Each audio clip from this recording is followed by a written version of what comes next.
Show.com store. Try the new s'mores flavor.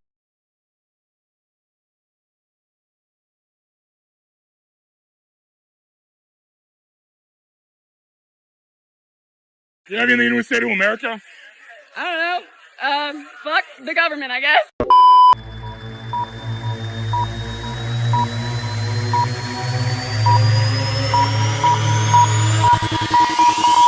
You will watch the new Anthony Rogers comedy set on Soapbox via MetaQuest. Yes, we just interrupted the Anthony Rogers show, but I promise it's worth it.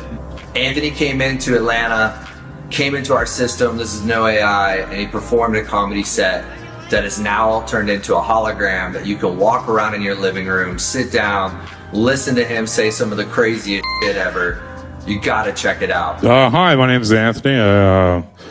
I guess I do comedy today. I was kidnapped by this company called Soapbox. They told me to talk to you guys. They're going to kill me if I don't do a good job, so please clap. You can download Soapbox free on the MetaQuest app now. Download now. Bourbon and Beyond is back, blending world-class music, food, bourbon, and more, featuring Foo Fighters, Mumford & Sons, Chris Stapleton, Dave Matthews Band, plus Queens of the Stone Age, Casey Musgraves, Red Clay Strays, Hootie and the Blowfish, and so many more. Bourbon and Beyond returns to Kentucky Expo Center September 24th through 27th with access to the thrills of Kentucky Kingdom Theme Park. Passes are on sale now at bourbonandbeyond.com. Without sponsors like High Pour, the THC seltzer drink, temp derived, it's very good. Great feeling, great buzz, no hangovers the next day. But without sponsors like High Pour, I couldn't have done this podcast. So, I mean, it's really important that you guys go out there and support the sponsors. Link in the description, highpour.com. Order some today. Try it out. Let me know what you think. I mean, I like it, so let me know what you think.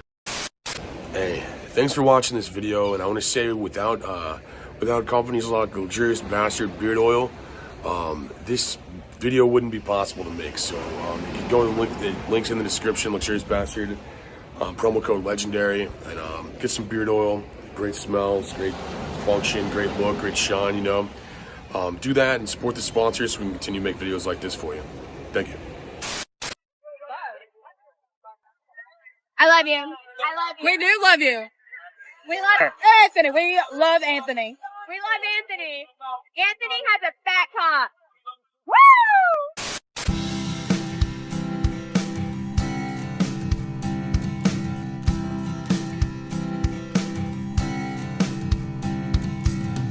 This is the best show in the universe. The Anthony Rogers Show. Recorded live in downtown St. Louis. Do you even know where that is, you fucking idiot? Everyone else's show is most likely ran by someone that has a picture with Jeffrey Epstein and Ghislaine Maxwell. Remember when we found out that all the famous people, royals, politicians, etc. are just satanic pedophiles? Then we just did nothing about it and moved on with life. I think it was some Israeli blackmail scheme. Oh, well. Anyway, like I was saying, here's the Anthony Rogers Show. The best show in the universe.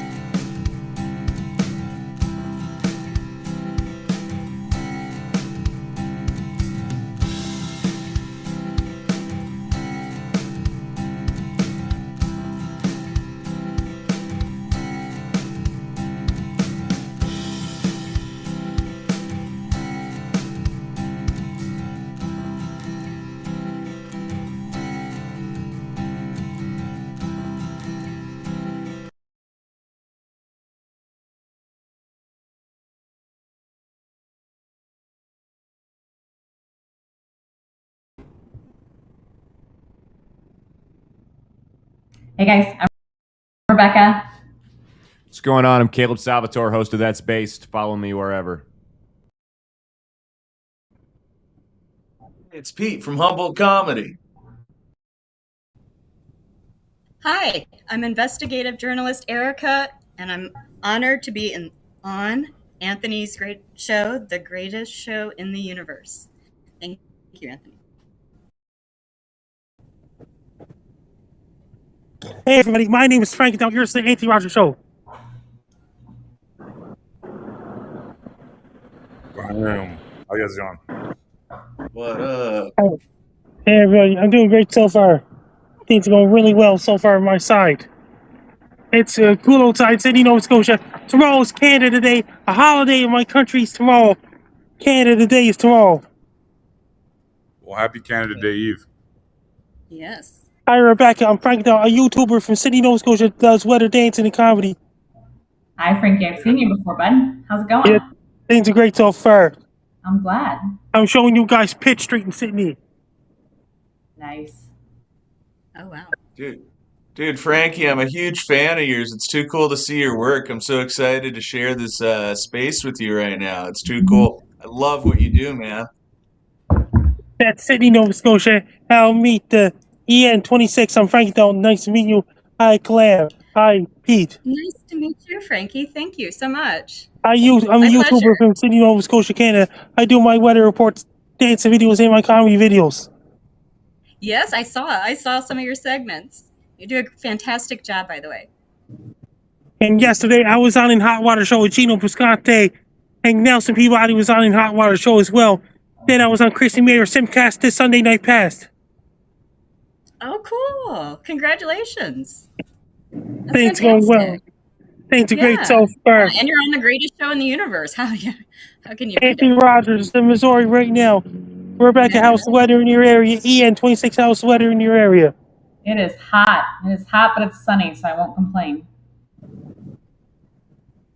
EN26, how's the weather? Whew, it's like hell. What about how's the weather in Pete, where Pete lives and Clave lives?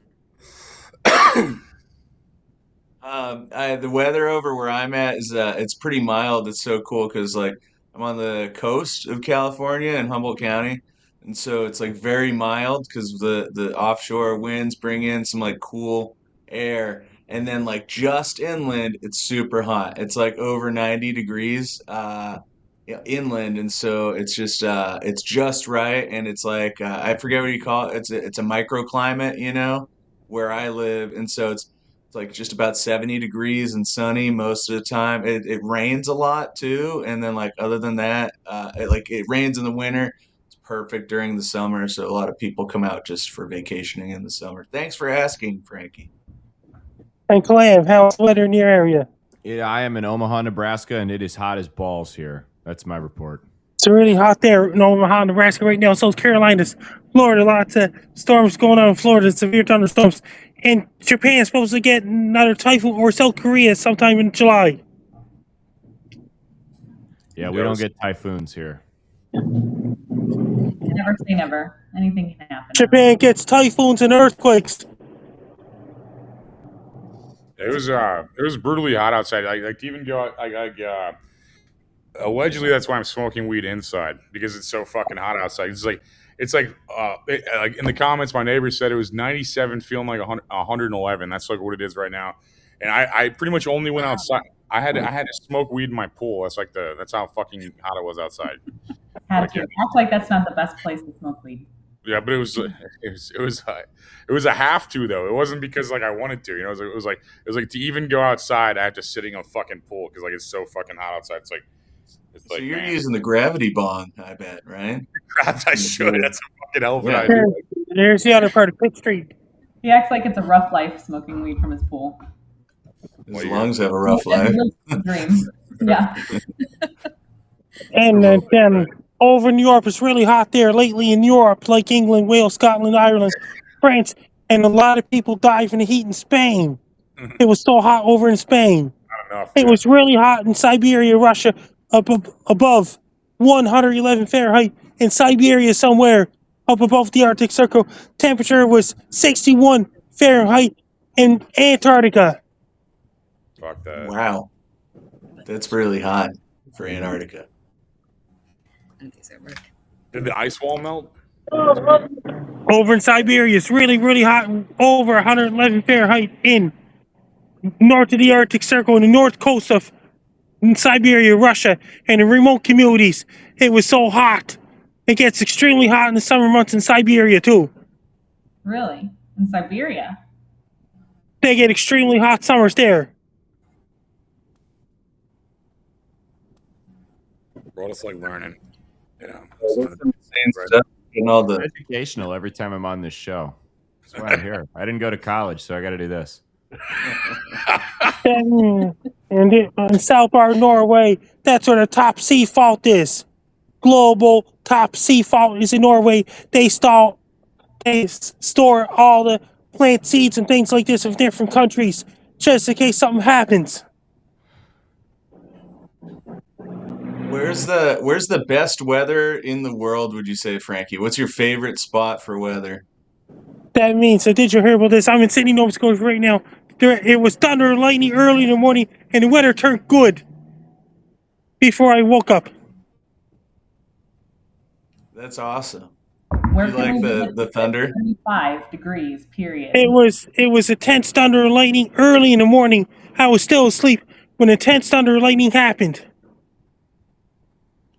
Okay, so it didn't really wake you up too much, but the weather, the air smells nice after that. The air, the petrichor, that smells real good, doesn't it?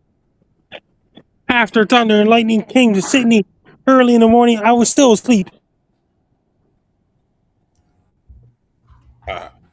Yeah, dude, it's like it's fucked up outside. It's like it's like conditioning for hell outside. It's just like preparing me for it. It's like fucking brutal out there, you know. Like it's like when you when you put like your fist. They had so much. They're having a dangerous heat wave in on southern Ontario, like Hamilton, Ontario, Guelph, London, Sarnia, Kitchener, Guelph, Goderich, Windsor, and all those places. Owen Sound, Collingwood, Midland are getting so hot weather there, and it's cooler weather up in far northern Ontario. Manitoba's getting so much rain. Saskatchewan's getting so much rain. And Alberta and all those places, they had snow up in Wyoming. They had to plow the highway somewhere in Wyoming. Somewhere in Wyoming, is that what you said? Wyoming is located in western United States, south of Montana. I'm not that right. Yeah, I know that. I thought you said something like the town was called something Wyoming. I know where most things are at. I know where the countries that matter are at. You know, like it's. Wyoming is a state in the United States. Fuck yeah, dude. I've been there actually. I've drove through there. Everybody's dressed like a fucking cowboy retard and shit. It's fucked up. You know, it's like you go there, you're like, is this the 1800s or is everybody just fucking inbred and retarded? And they're like, both. I'm like, fuck, dude. That's crazy. We had Up in Idaho, there's a lot of snow up in the mountains in Idaho too. Like Wallace, Idaho. That's where Dante's Peak was filmed. Oh, that's cool as fuck. Yeah. Idaho. What's your It's on favorite? Interstate 90. What's that?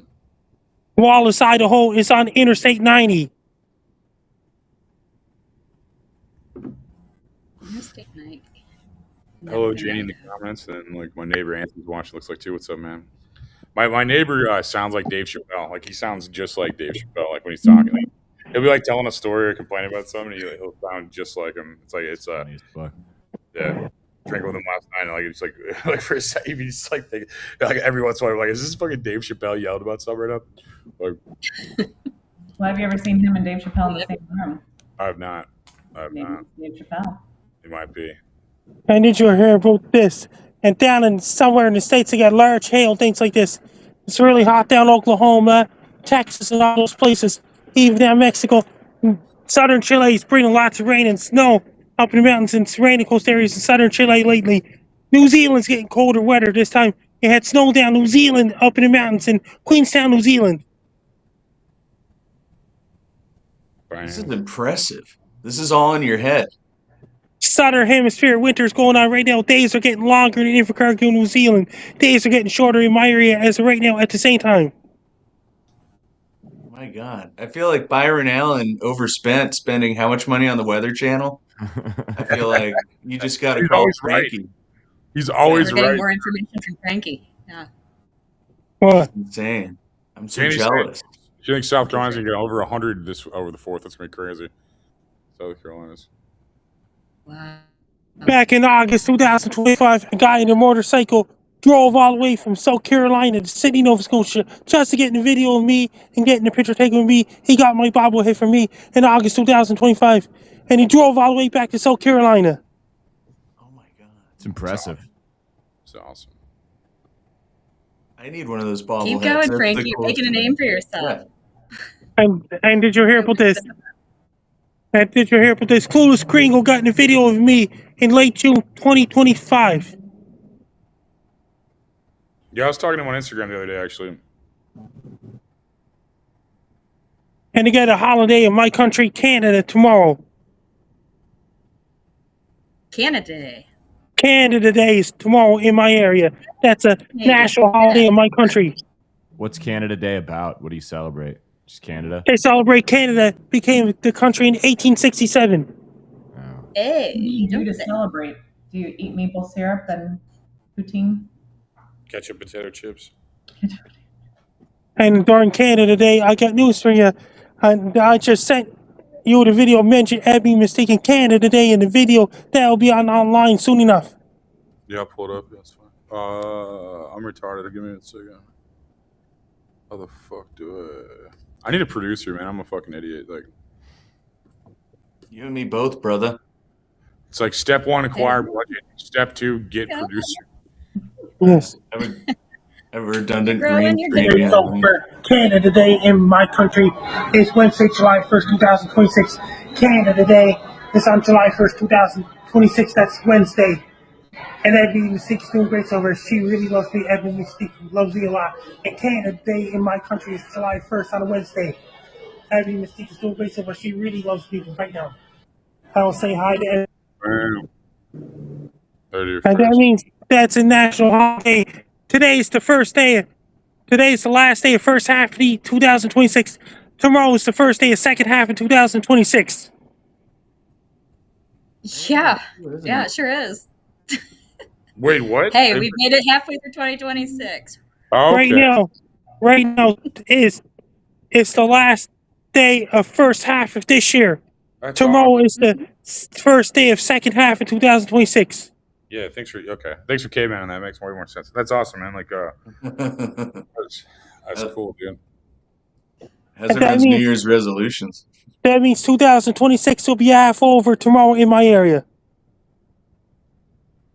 It's good to hear. I'm gonna get older. Well, Frank, any questions or anything you want to bring up before we get out and get? Yeah, and did you hear about this? July 19th is 200th day of the year in normal years. Okay. 201st day of the leap year. If you want to follow me on social media, my blue skies at Frankie McD. My link trees, Frankie McDonald in my thread. What's going on? Oh, I just put you up there as your good promo. Sorry. What? Rebecca, I'm doing great so far. What?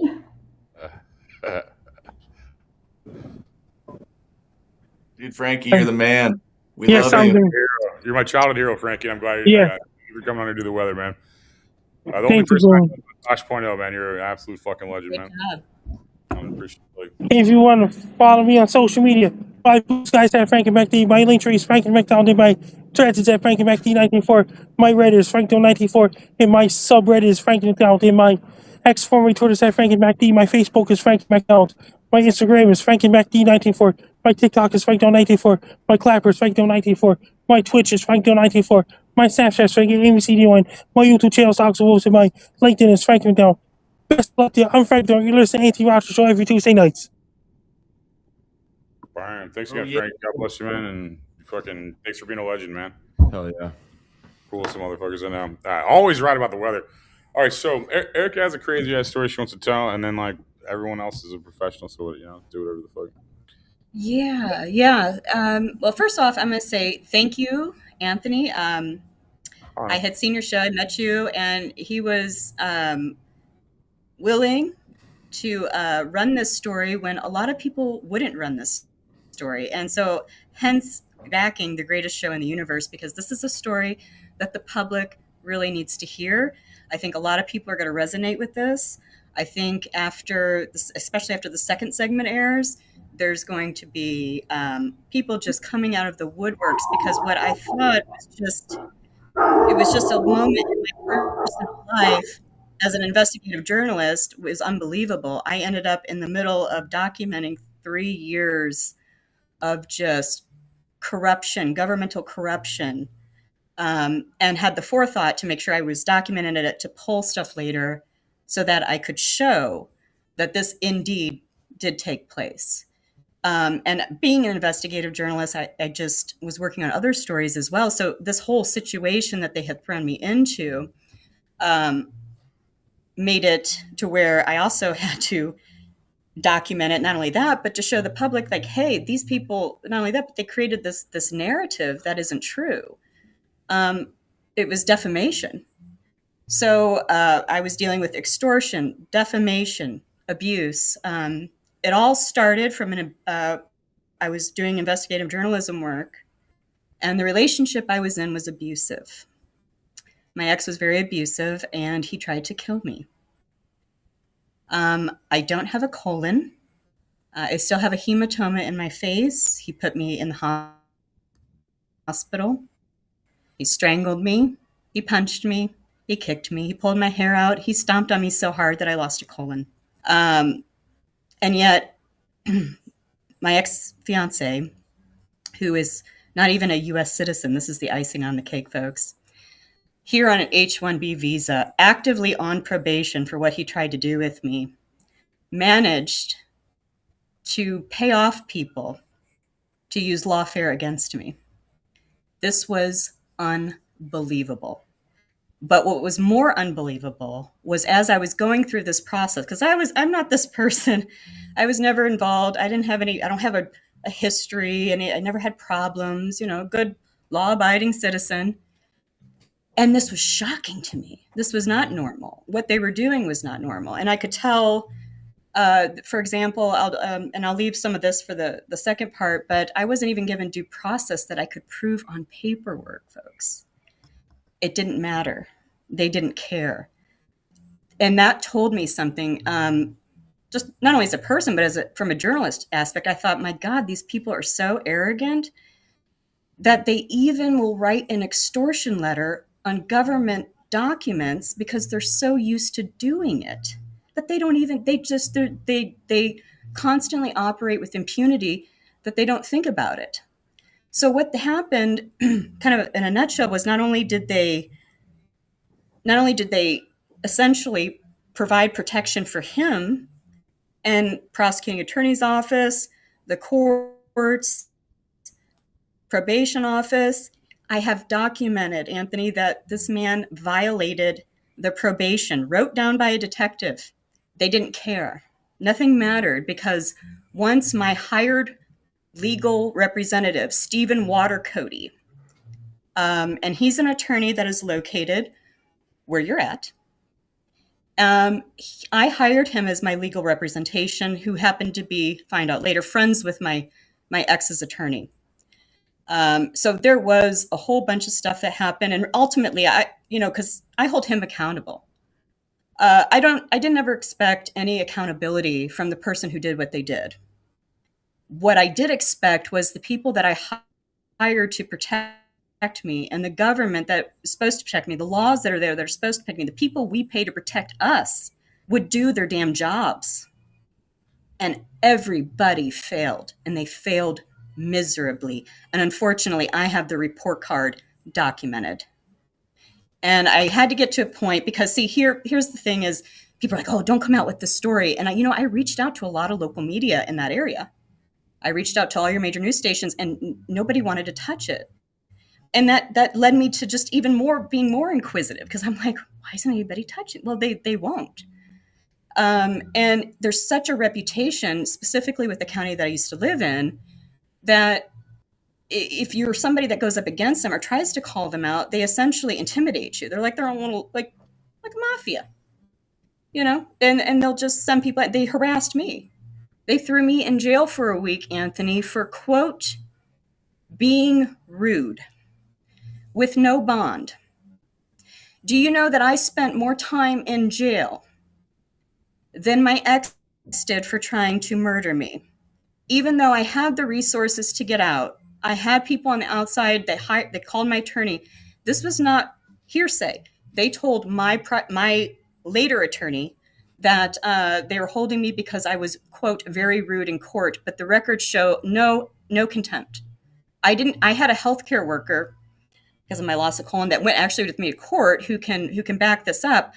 I went in actually for a real estate hearing, and I was going up to the opposing attorney, And I knew at that moment that I wanted everything to be on record, right? So I did kind of have to push the button a little bit in the courtroom, but I was directing it at the attorney because I knew later I would come back and pull the documents.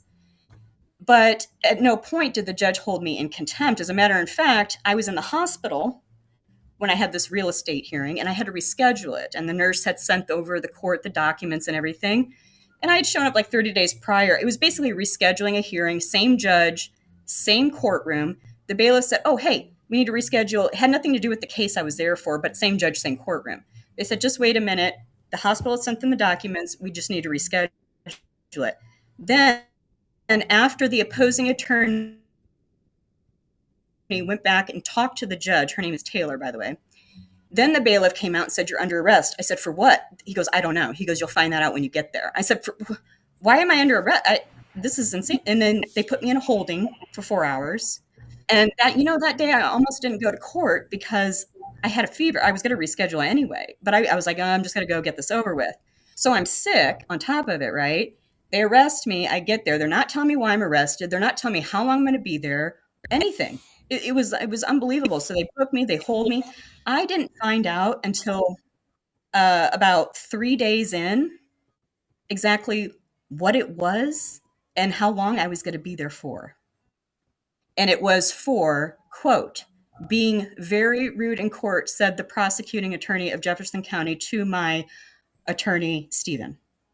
And he can validate that. Now, I don't know when being rude was illegal or being able to have an opinion against an opposing attorney. This had nothing to do with the judge. But she seemed to be very in good.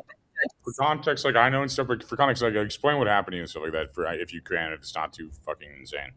But like for context of like no, yeah, no, I've had I've had lots of therapy and I'm that stuff like that. So I'm completely comfortable because this isn't my shame to carry. Okay, I didn't do this to myself. Yeah, it's just this was somebody who couldn't control themselves, but because they had a career and a reputation, and they were so worried that if I spoke my truth, if I said what actually happened, that would mean, and for them, that they were willing to kill me or silence me in order to keep me from just being in their thought. I had no intention on coming public with any of this, to be honest with you.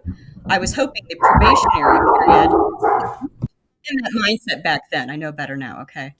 But back then, when I was still under this brainwashing, I'm dealing with therapy and I'm coming out of it. I mean, this was some serious abuse, mental, psychological, all of that. I had to also tread kind of cautiously because I was also dealing with the courts. But I would say, so this really, it all started, I met him, we got engaged. He started showing signs. But when I met him again, he was real trying. It's not like he came up and went, smacked me. And I was like, oh yeah, I just love you. No, I mean, this was a person that I felt a connection with, but it was a facade. I was being manipulated. And of course I didn't find that out till later, but yeah, unfortunately. And so this person just had no self-control. And instead of taking any accountability for their own behavior, they were willing to sacrifice me and my life and my family's life in order just to save what they perceive as their good reputation. So that's kind of the backdrop to this. And this person, I would say everything but You're dealing sexual, with a narcissist. Yes. So every type of abuse but that. A lot of, like I said, I'm just in colon, lots of physical, but the psychological was pretty bad. I mean, this man would drug my drinks. And then when I questioned it, he would make me think that I was crazy. Seriously. And who was he to the community? Why was the law enforcement, everybody ready to protect him and throw you under the bus? Money. Because he had money. So, yeah. He it's money. It's all about money. Because here's the thing is, I had the resources. I had money. My God, I probably spent $50,000 just in legal fees. I mean, I damn near hired a legal team, but it didn't help. Once the corruption started, no judge was going to they weren't going to overturn it because they're not going to come back and go, oh yeah, I broke the laws that I'm supposed to uphold. And that was the most disturbing part. And I was naive. It wasn't until I kind of got into it more, because I mean, I knew enough to go, well, this is a slam dunk case. I mean, what the hell is going on? This guy should just be, arrested. But instead, he went into the court, started stuff, and paid people off, and just systematically used our own court system, not even a U.S. citizen, and was successful at this, by the way, and used defamation, slander, everything else you could think of, while actively after the state found him guilty. The state was the one that pressed charges, not me. So he was actively on probation. I informed his probation officer this had happened. I informed ICE. I informed the Jefferson County sheriffs. They even documented paperwork with the detective's name, everything, to say he violated judge's orders. And nobody did anything.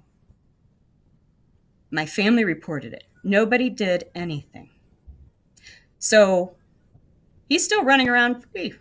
I pity the person he would ever get in another relationship with, because they may not live.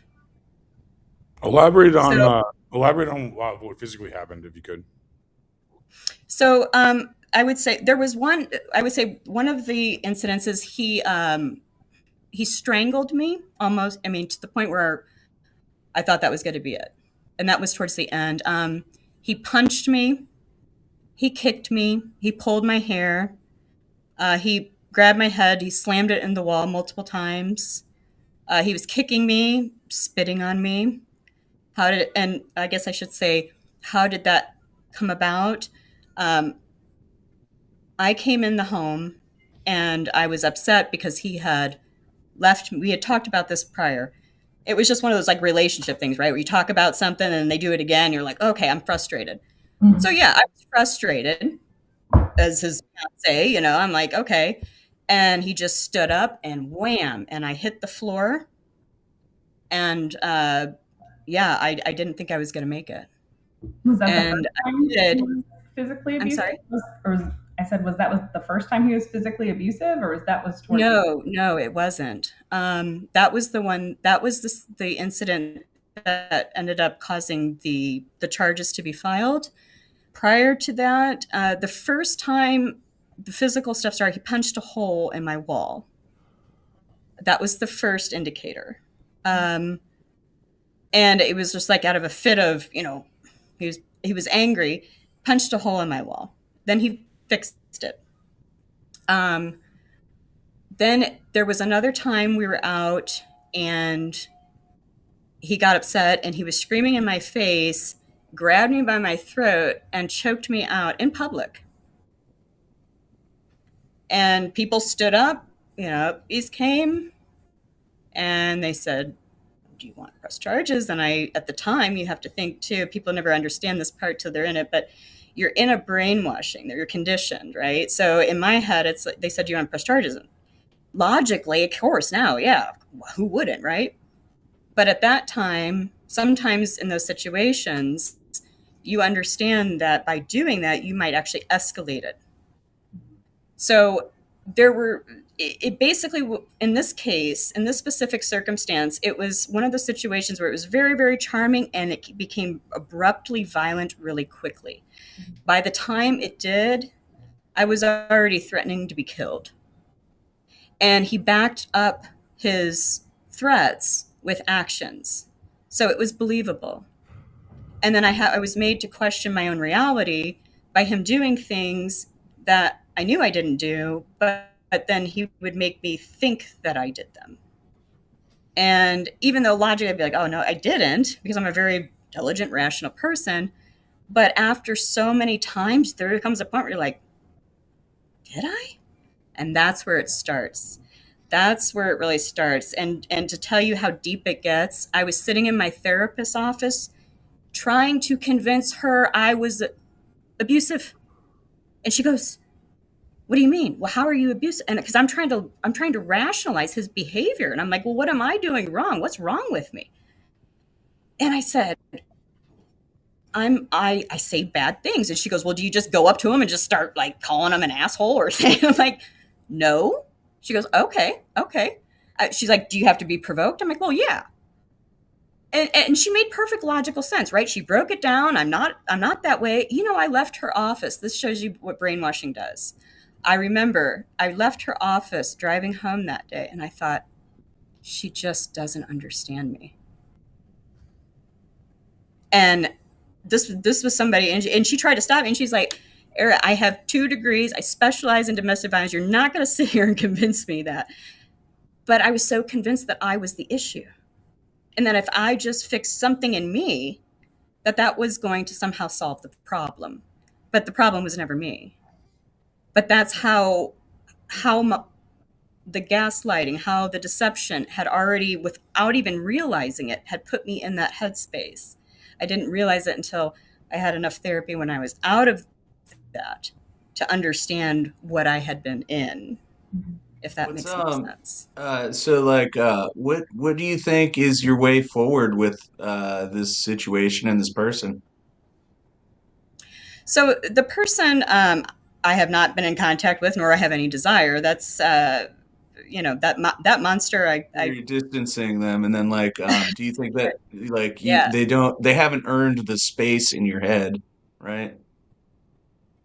No, my goal with this was I was shocked after all. So that incident happened, and what I thought would end up just being private, right? Just an incident that I had to deal with, some tragedy in my personal life that I needed to grow from and transform from, turned into an unbelievable case of court corruption. I mean, just corruption that, as a journalist, was shocking to me. As a citizen, was supposed to uphold our laws, that we're being paid to uphold our laws, we're just ruling and doing deals and whatever they want with impunity. And they go unchecked. So unfortunately for them, their arrogance was the downfall in this situation, because they messed with the wrong one. They picked on me and thought I was stupid because they believed my ex's stuff. And the whole time I'm, you know, at first I'm just thinking, you know, this is an awful nightmare situation. And as I start seeing, wait a minute, this doesn't make sense. How are they doing? What the hell is going on here? That's when I started realizing, okay, now I need to make sure I have every I dotted, every T crossed. Don't say anything to these people. Don't tip them off, because this goes deep. And as I'm going into these court hearings, right, I was fortunate at the time. I mean, I had all the resources. I could hire private legal counsel. I could show up to these things, but I would walk through and I would see so many people, looks on their faces, and I knew what type of hearing they were going in for, and they just look so beat down and defeated. And I'm just thinking to myself, my God, I mean, I'm somebody who has the resources to fight, and look where I'm getting. I mean, and I can't even imagine how bad this really gets. No, I didn't end up with. I didn't end up winning anything. I lost everything from these people, except my dignity, right? My intelligence, my mind, my body, and my family, my life, for me bucking the system to get this, that it's 26 women tonight, all inclusive, stay with. They're at the jail. Also, part of the documents I have that I was able to sneak out was signed testimony of the conditions that were going on in there, and that's kind of its own little thing, but it's bad. And here's the thing: it's not just this story isn't just about abuse. If this is happening here like this, I'm sure it's happening pretty much in every county, everywhere, to some level or degree. It's just either what I have observed is people either find this to be normal, which is disturbing, right? Or it's just people are too intimidated or scared to ever really address it. So I thought, well, I'm a journalist. I have a lot of connections. I can do things strategically. F these people, as somebody who lived there, and for my friends that are still there, look at it this way. this has to be resolved. Not only that, but if this is happening, if this can happen to me, it can happen to anybody. So, like, a way forward would be to change the system, right? Yeah, I mean, hey, property values are going to drop. Get these people out of there. Somebody, I don't know how exactly the plan could be, but educating the public and just getting this information out there is the first start. And thank you, Anthony, again, because having a platform to speak on, because these people are so intimidating and gotten away with this, it was shocking to me how many people would not touch this story. But the reality is once I kind of dove into it and people knew I was working on it, I was shocked at how many people, it wasn't a similar story, but their stories were so parallel to mine. And there's a woman, and I hope she comes on the next show, but I met this woman, I was talking to her by coincidence.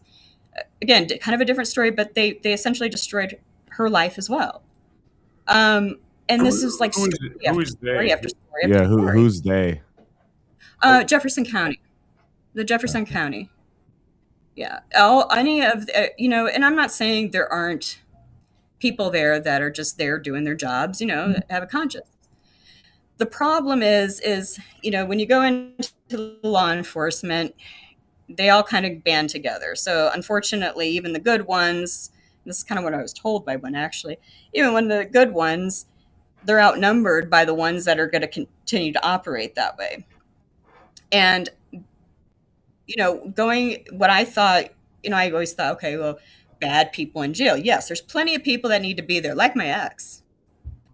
But what I found also very interesting while I was there was nobody was in there for doing anything like my ex did. It was like traffic violations, drug violations, and unfortunately, they're as one inmate put it, they were people farming. So these are women that have been in and out, but what happens is they're traumatized. They go back out. They use drugs to cope with the trauma, right? They give them a bond. They know they can't afford, so then they're going to go pick them up, bring them back in, and all these jails. For your audience, I would say the vast majority of them, they say they're not for profit, but they're NGOs. So they are, yes, they're government entities, but they actually are very much for profit. So they make money every day on every single inmate that's in there. So it absolutely is in their best interest to keep people wrapped in the system. And so they set them up essentially, and then they put them back out, and they're already on their radar, and they just know it's a matter of time, and then they bring them back in. But let me tell you, there was one young woman in there that was so traumatized that she needed to be out of there. And unfortunately, this is from my understanding from interviewing, talking with people in the jail, okay? And this is going to hit a heavy topic, but they are trafficking. And the horror on this young woman's face, she would just get up in the middle of the night and scream. And I saw them come in and take her out for medical. They kept her for like 2 days. She came back up, and there was some stuff, but basically it made it very, very convincing that what these women were saying was actually happening. What kind of are we looking at? This is big. What kind of trafficking do you mean? One of the inmates knew prices on women. So from my understanding, sometimes the correctional officers will take people out of there, or when they're in transport from one jail to another, for example, there's prices on people. The sheriffs will facilitate. They go to people houses, and I only knew this because one of the inmates was able to actually give me prices. Okay. Based on race, age. It's sick, folks. Like, it's sick. And had I not seen it with my own eyes, had I not been through this myself, again, no record. Before I was an investigative journalist, I was in hospice nursing. I studied theology. I was not this person that should ever have been put in jail for a week. But I'm glad God, the universe, put me there, because my God, it was eye-opening. And what was really unfortunate was a lot of these women, for them, this was just normal. Like I'm like, no. I mean, yeah, bad people, I get it. Like, you're not supposed to get like treatment in jail, but this was next level. This was a whole other unexpected level of just abuse that gets protected with impunity and intimidation, as they typically operate just like everywhere else. And I hear in that that's one of the worst ones, not the worst, but one of the worst ones. So this is a really big story in that regard, that this is actually they can't.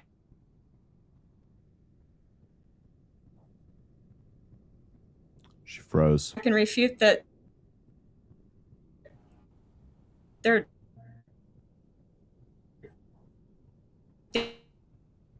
they didn't do this, that they. I think we're losing her a little bit. No, we're losing her.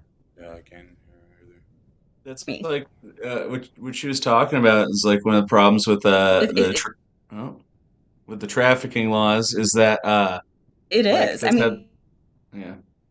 The Diddy stuff that they did, like they eventually took down Diddy with just like the transportation costs, like he paid for transportation of someone, and then that all together turned into a trafficking charge, even though it was just basically like a cab ride. And then that means that if you pay for a cab ride for someone that you eventually have sex with, that counts as trafficking. And so there's this wide berth of what you can like funnel these people in as traffickers, and then that makes cases like the one we're hearing about sound less important, because there's this people will start taking trafficking less seriously, and it'll just cause it'll cause other people to suffer unless we have these like honed in directions for our laws in that way. But I totally I feel you with navigating the court system. Over here is like where I live is like kind of a secluded area. All the lawyers, judges, everyone knows each other. And I've heard them refer to it as incestuous, because they don't even, it's not even who did what. It's like who's brokered for what with their cases. And you can lose a case just because of the relationship, just like you're describing. And, that's why, when I hear your story, I feel like that pathway forward is like just so important, because it's like narrowing down the direction, like what do you do in order to find your peace about that? What direction, what actions can you take, what's in your control, and what is going to like create, for one, it sounds like someone made a narcissist made every attempt to steal your peace. And so how do you reclaim that piece? Because that's a piece of you, two different pieces. You're having your identity vampirized from you. And so like, how do you, one thing, two things. Sounds like this person was using spellcraft, there's a spell that was being used, some sort of magic that made it so difficult for you. And from what I understand, I've never done it, I'm not an expert on it. What may help is a cord cutting ceremony. Has anyone ever heard of a cord cutting ceremony in the chat? I don't know about them, but I do know that when someone's gotcha as hard as this person has you, for one, they're not giving any space for it, and then for two, get that cord cutting ceremony done, because they still have their attachment to you, and you need to tell them no, from my limited experience as an adult on planet Earth. And I appreciate that. Yeah, I have heard of that. And you're right. You know what? At this point, I do anything to stop, this from continuing to spiral downward. I think a lot of the problem is an unchecked press. I think the fact that, these people know, I mean, they're in even on your local levels, the fact that nobody would, and I was even friends as a journalist with one of the liaisons, nobody would take, because the station wouldn't run the story because they won't badmouth the government. You're evil. Yeah. It's like so much more than that. I mean, how do they make their money? the local news where I'm at. You guys have probably heard the local news about where I'm at, about like the hundreds of dogs that went to the no-kill shelter at Miranda's rescue. That's national news right now. That's where I live. Is this guy was accepting money? You get $500 a pop to take a dog, and it was no-kill shelter to cover the cost of rehoming and finding. And he would just put a piece of lead into all these dogs, and would take the $5, keep it, and they're exhuming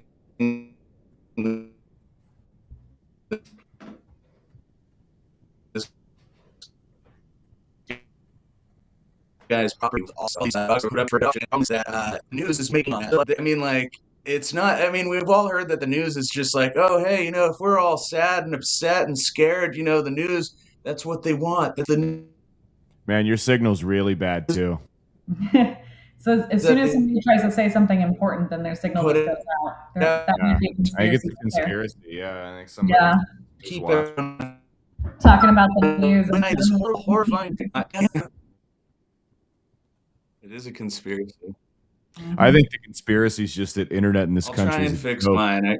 for price, and you don't get what you pay for. Right.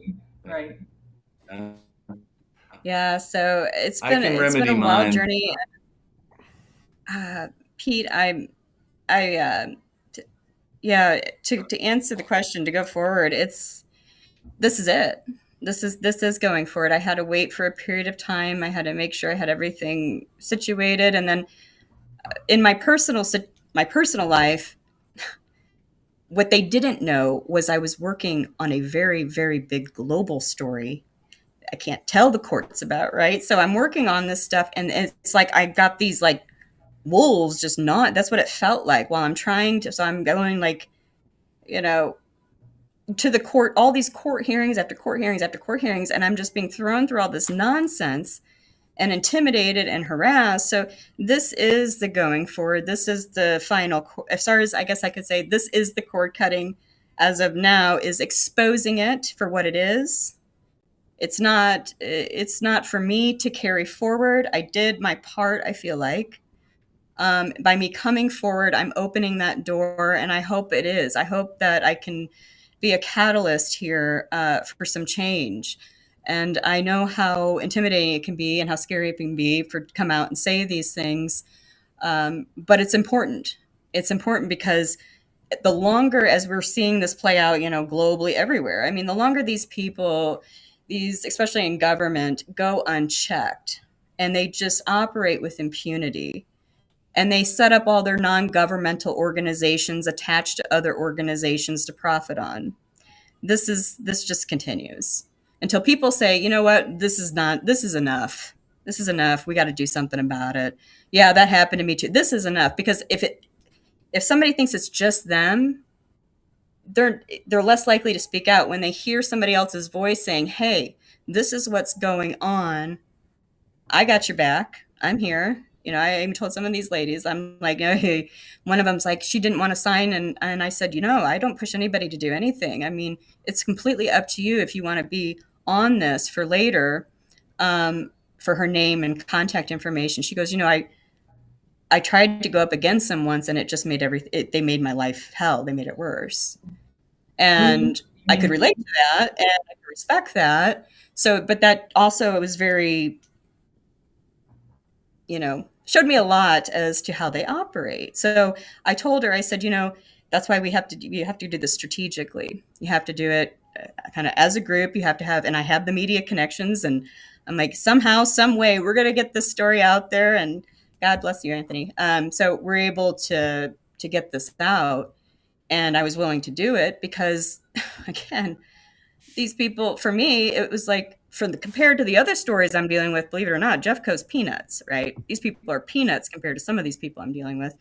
But at the same time, it has affected my life to the point where there has to be some accountability. And I'm not talking from my ex. I'm talking about the people that had a fiduciary contract to help me, to represent me, to do their jobs that they failed to do, and the people who are supposed to protect not just me, everybody here.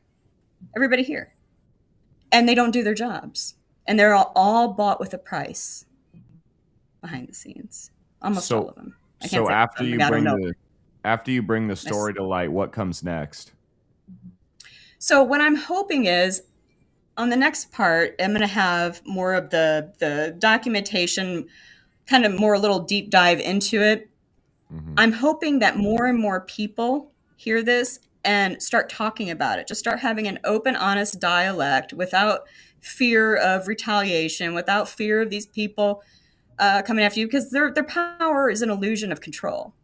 You know, the problem is, again, the media. If these people had been checked at some point before, it probably wouldn't have spiraled this far out of control. But once you have a compromised media that can't check these things or able to be compromised, that's how this stuff is able to go unchecked, this rogue for this long. And not only that, taxpayers are footing the bill for all this crap. So these people are on the golf courses making deals and taking oaths behind the scenes and parasiting off of everybody else. Meanwhile, they're protecting a non-U.S. citizen, and they're throwing the U.S. citizen, who's really, in this case, the victim, right, in the jail. This was unbelievable. I mean, they couldn't, as a journalist, they couldn't have given me a better story, truthfully, to document for this kind of purpose. The way they went about it, their arrogance, it was suspect. I couldn't believe it. I'm like, wow, it's sick, because that means they're doing this all the time, but I got it. So I can show actually on paperwork that they didn't give me due process. And they didn't care. And that's on the transcript. Basically, the judge said if I didn't like it, I could go F myself. Facts. No, will you name names when you show the documentation? Oh, yeah. Yeah, absolutely.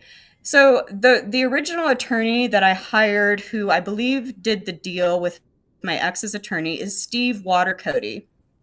I think he's still with Henderson and Watercody. And so he is an absolute scumbag. Okay, but then again, like my therapist said, this is a man that represents rapists, child molesters, all that for a living, right? He's a criminal defense attorney, and I hired him, and he was the one that, and I didn't even really, I knew it didn't make sense because I'm an intelligent person, but it wasn't actually until I hired my second attorney, whose name is Darius Allman Jr. in Jefferson County. And he looked at my case and he went, why the F did Watercody do that? He goes, you just would have won by default.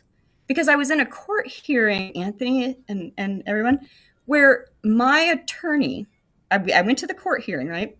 My personal hired attorney put my ex's attorney on his phone to be present for the hearing, to represent my ex, when they both couldn't show up. So my second attorney goes, why the hell did he do that? You just would have won by default. And I said, I don't know, Darius. This is why I hired you. I don't know. I said, I thought maybe it was strategic. Maybe he thought, that was a way to maneuver it. I don't know. It seemed odd to me that my own attorney, and he said, he's a friend of mine, to the judge, and the judge allowed it. This is all on record. Allowed my attorney to put his phone up to the speaker to represent my ex in that hearing. And he should have never done that. And the judge shouldn't have allowed it. But he did. And then when it came time for me to be present in the next hearing, after deals were made, I was told to wait outside the courtroom. And then my petition was thrown out and his was granted. And I call it the proverbial gag order. But present, you were outside. Yeah, and that basically made it to where I felt like I couldn't even leave my house for 6 months. I mean, I basically just stayed inside because I thought, my God, all he has to do is, if I leave my house, I was afraid he's just gonna, if he even calls the police, they're gonna just arrest me.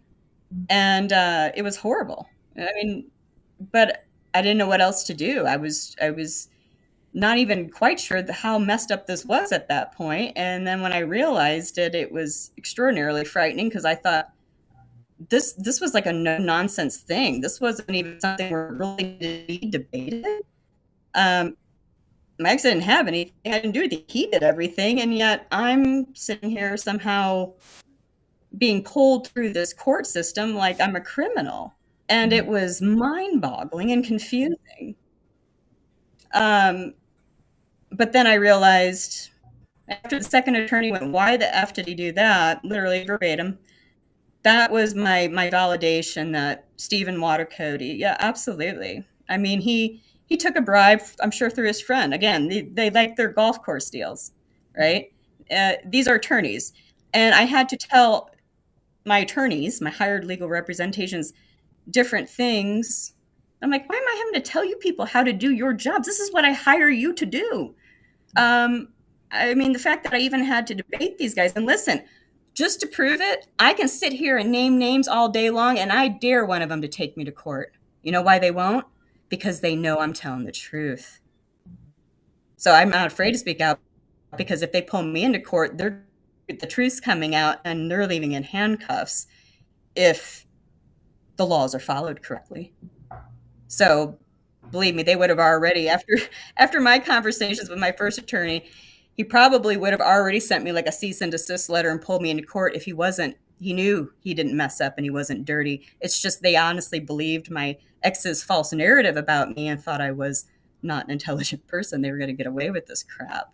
But, that was probably one of the most eye-opening experiences as a citizen, journalist, just a human being. I just was in shock what these people are getting away with. It's disgusting. That's all I can say as far as that goes. But yeah. The court system's crazy, right? Because you have something terrible happen to you. I made a large investment in one of the local comedy clubs where I was at. And the guy ended up being this total monster, and he stole everything I owned. And then when I went to court about it, you kind of go to communicate what happened to you, what you're gonna do, and then where you're kind of stuck. And you kind of explain, people see you're in distress and they want to know what are you gonna do, what's going on, you're in distress, are you asking for my help or something? But what a lot of people do, it's the most annoying thing, and I guarantee you anyone else who goes into a court process to try and get some sort of damages, everyone that you bring it up to, that you talk to about what's going on, will try and tell you how it's supposed to be, how it's going to work out, or what you need to do. And they won't be a lawyer. They won't have any idea what they're talking about, but they'll be so convinced that they're being helpful. And it's shut up. Fuck off, I know. I used to have so many people, they would pull me aside. They'd be like, oh, you know what you got to do is you got to talk to this person here, and be like, I already know that that's the wrong answer. You sound very convinced that you're correct, but you're not, fuck off, and it sort of does behoove us, right, to know how the court system works in our areas. I don't know, they're all different areas, but just to be able to file the paperwork. I was lucky that I had a lawyer that just told me oh, you need this form, you're going to fill out 3 copies, you're going to sign it and bring it into the courthouse here, and then look at this website, or look at for when your hearing comes up, and those steps alone, they're so simple. All it does is get the stuff started. And unless I spoke to my lawyer was actually my college professor, my law professor, and so I already knew his name and he knew my face and stuff. But if you don't know someone, they'll be like, oh, I'm kind of busy right now, sorry, there's a bunch of lawyers in town, go find one. And you'll just do this loop, you'll do this circle all around town. You'll have no idea where to get forward with your thing, but you'll have so many people trying to tell you that they know what they're talking about, that it just it puts you in the wrong direction. And it's all about them sounding confident, I'm confident, I know what you need, and then they just go off into their life they're so great. Meanwhile, they've totally pointed you in the wrong direction, made you frustrated, wasted your time and energy. It's not helpful. And oh my God, it's just, it's one of those weird patterns that you find in society, that people are just they want to give you legal advice, and they're not a lawyer. They've never been to court. They don't know what they're talking about. They heard hearsay once about some sort of court something, but it's unless you got 10 grand, and you can just throw that in front of a lawyer and be like, hey, just listen to me, and then that'll just get them to fill out your paperwork and you can go represent yourself. I mean, 10 grand does get you like a retainer, gets you kind of far. And a lot of the time, like, look at me, I'm giving good advice right now and I don't know what I'm talking about. But when you go to court, you're doing a better job than my attorney. all you're trying to do is just show them like, hey, here, I'm taking this seriously. Now get your shit in line, and then they settle out of court. But just to get that far, it's just ridiculous. It's just so much work. And it really, as I said, it behooves us to be aware and familiar with these systems as we act in our communities. Because, in my case, I had a guy, he just locked me out of a building that had all of my stuff in it. And that was illegal to do, but he still did it. And then the damages he caused when he did that, when he stole my contract, my sound equipment, when he stole all my inventory and all the infrastructure stuff that I invested in there, they're like, all right, now you can sue this person. But to sue someone is so much more complicated than you ever want to get into. You have to literally sometimes, if you got to punch someone in the face as a resolution to a conflict and then think, will they follow through with suing me for punching them in the face? Because sometimes that's so much of an issue for them to get through that it's actually more convenient for all parties involved just to break someone's nose and say you didn't, Not that I'm recommending that, but with the way that our court systems work, that can be a much simpler process to go through. And I don't know, you should punch this guy with H-1B. What's it called? H-1B. Oh no! Oh no! I don't need a protective order on me. Who says the court system's so complicated? Yes, it's great legal advice. Thank you. I'm not a lawyer. I'm a lawyer. But I'm not a lawyer. Yes. It says comedian, right? Yeah, it says comedian right here. This is where we're at. And I found out I got blacklisted. So then I got a third attorney, and I had people that they said I was too much trouble and in that county. So I was like, wow, well, at this point I'll kind of take it with a badge of honor because I'm getting somewhere if I'm blacklisted from all. I had to go outside the county and hire with my last attorney, and it was great. Sounds great. I couldn't even hire any attorney because they call it. I was told by a bondswoman, they call it the good old boy network for a reason. Yeah, that's a thing. So, what would you do different next time for your situation? Is there any mistakes you made that you would take upon yourself and be like, next time I would never actually trust a person who had these qualities to them, or showing up to a spot you shouldn't have shown up to? Any actions or decisions that you made that you could be like, what I would do different is? Are you talking in regards to the way I went about handling the court process or the relationship? Yeah. Would you be like, I just wish I never met the guy, if you were to all encompass it? Or would you be like, where things went wrong was this one thing, Yeah, so I did that part, and that's the thing is, we can't control other people, right? But when I went to my therapy, and I love therapy, I recommend it for anybody. I said, what the hell is wrong with me? What is wrong with, and so it really just takes, sitting down, having that introspection, but also learning and, really learning who I was, learning more about myself, understanding the tactics, understanding how these people operate, basically just really educating myself on indicators, what to look for as far as that stuff goes. But I had to do a lot of work on myself and take accountability for the parts that, didn't understand this at first, that got myself in it to begin with.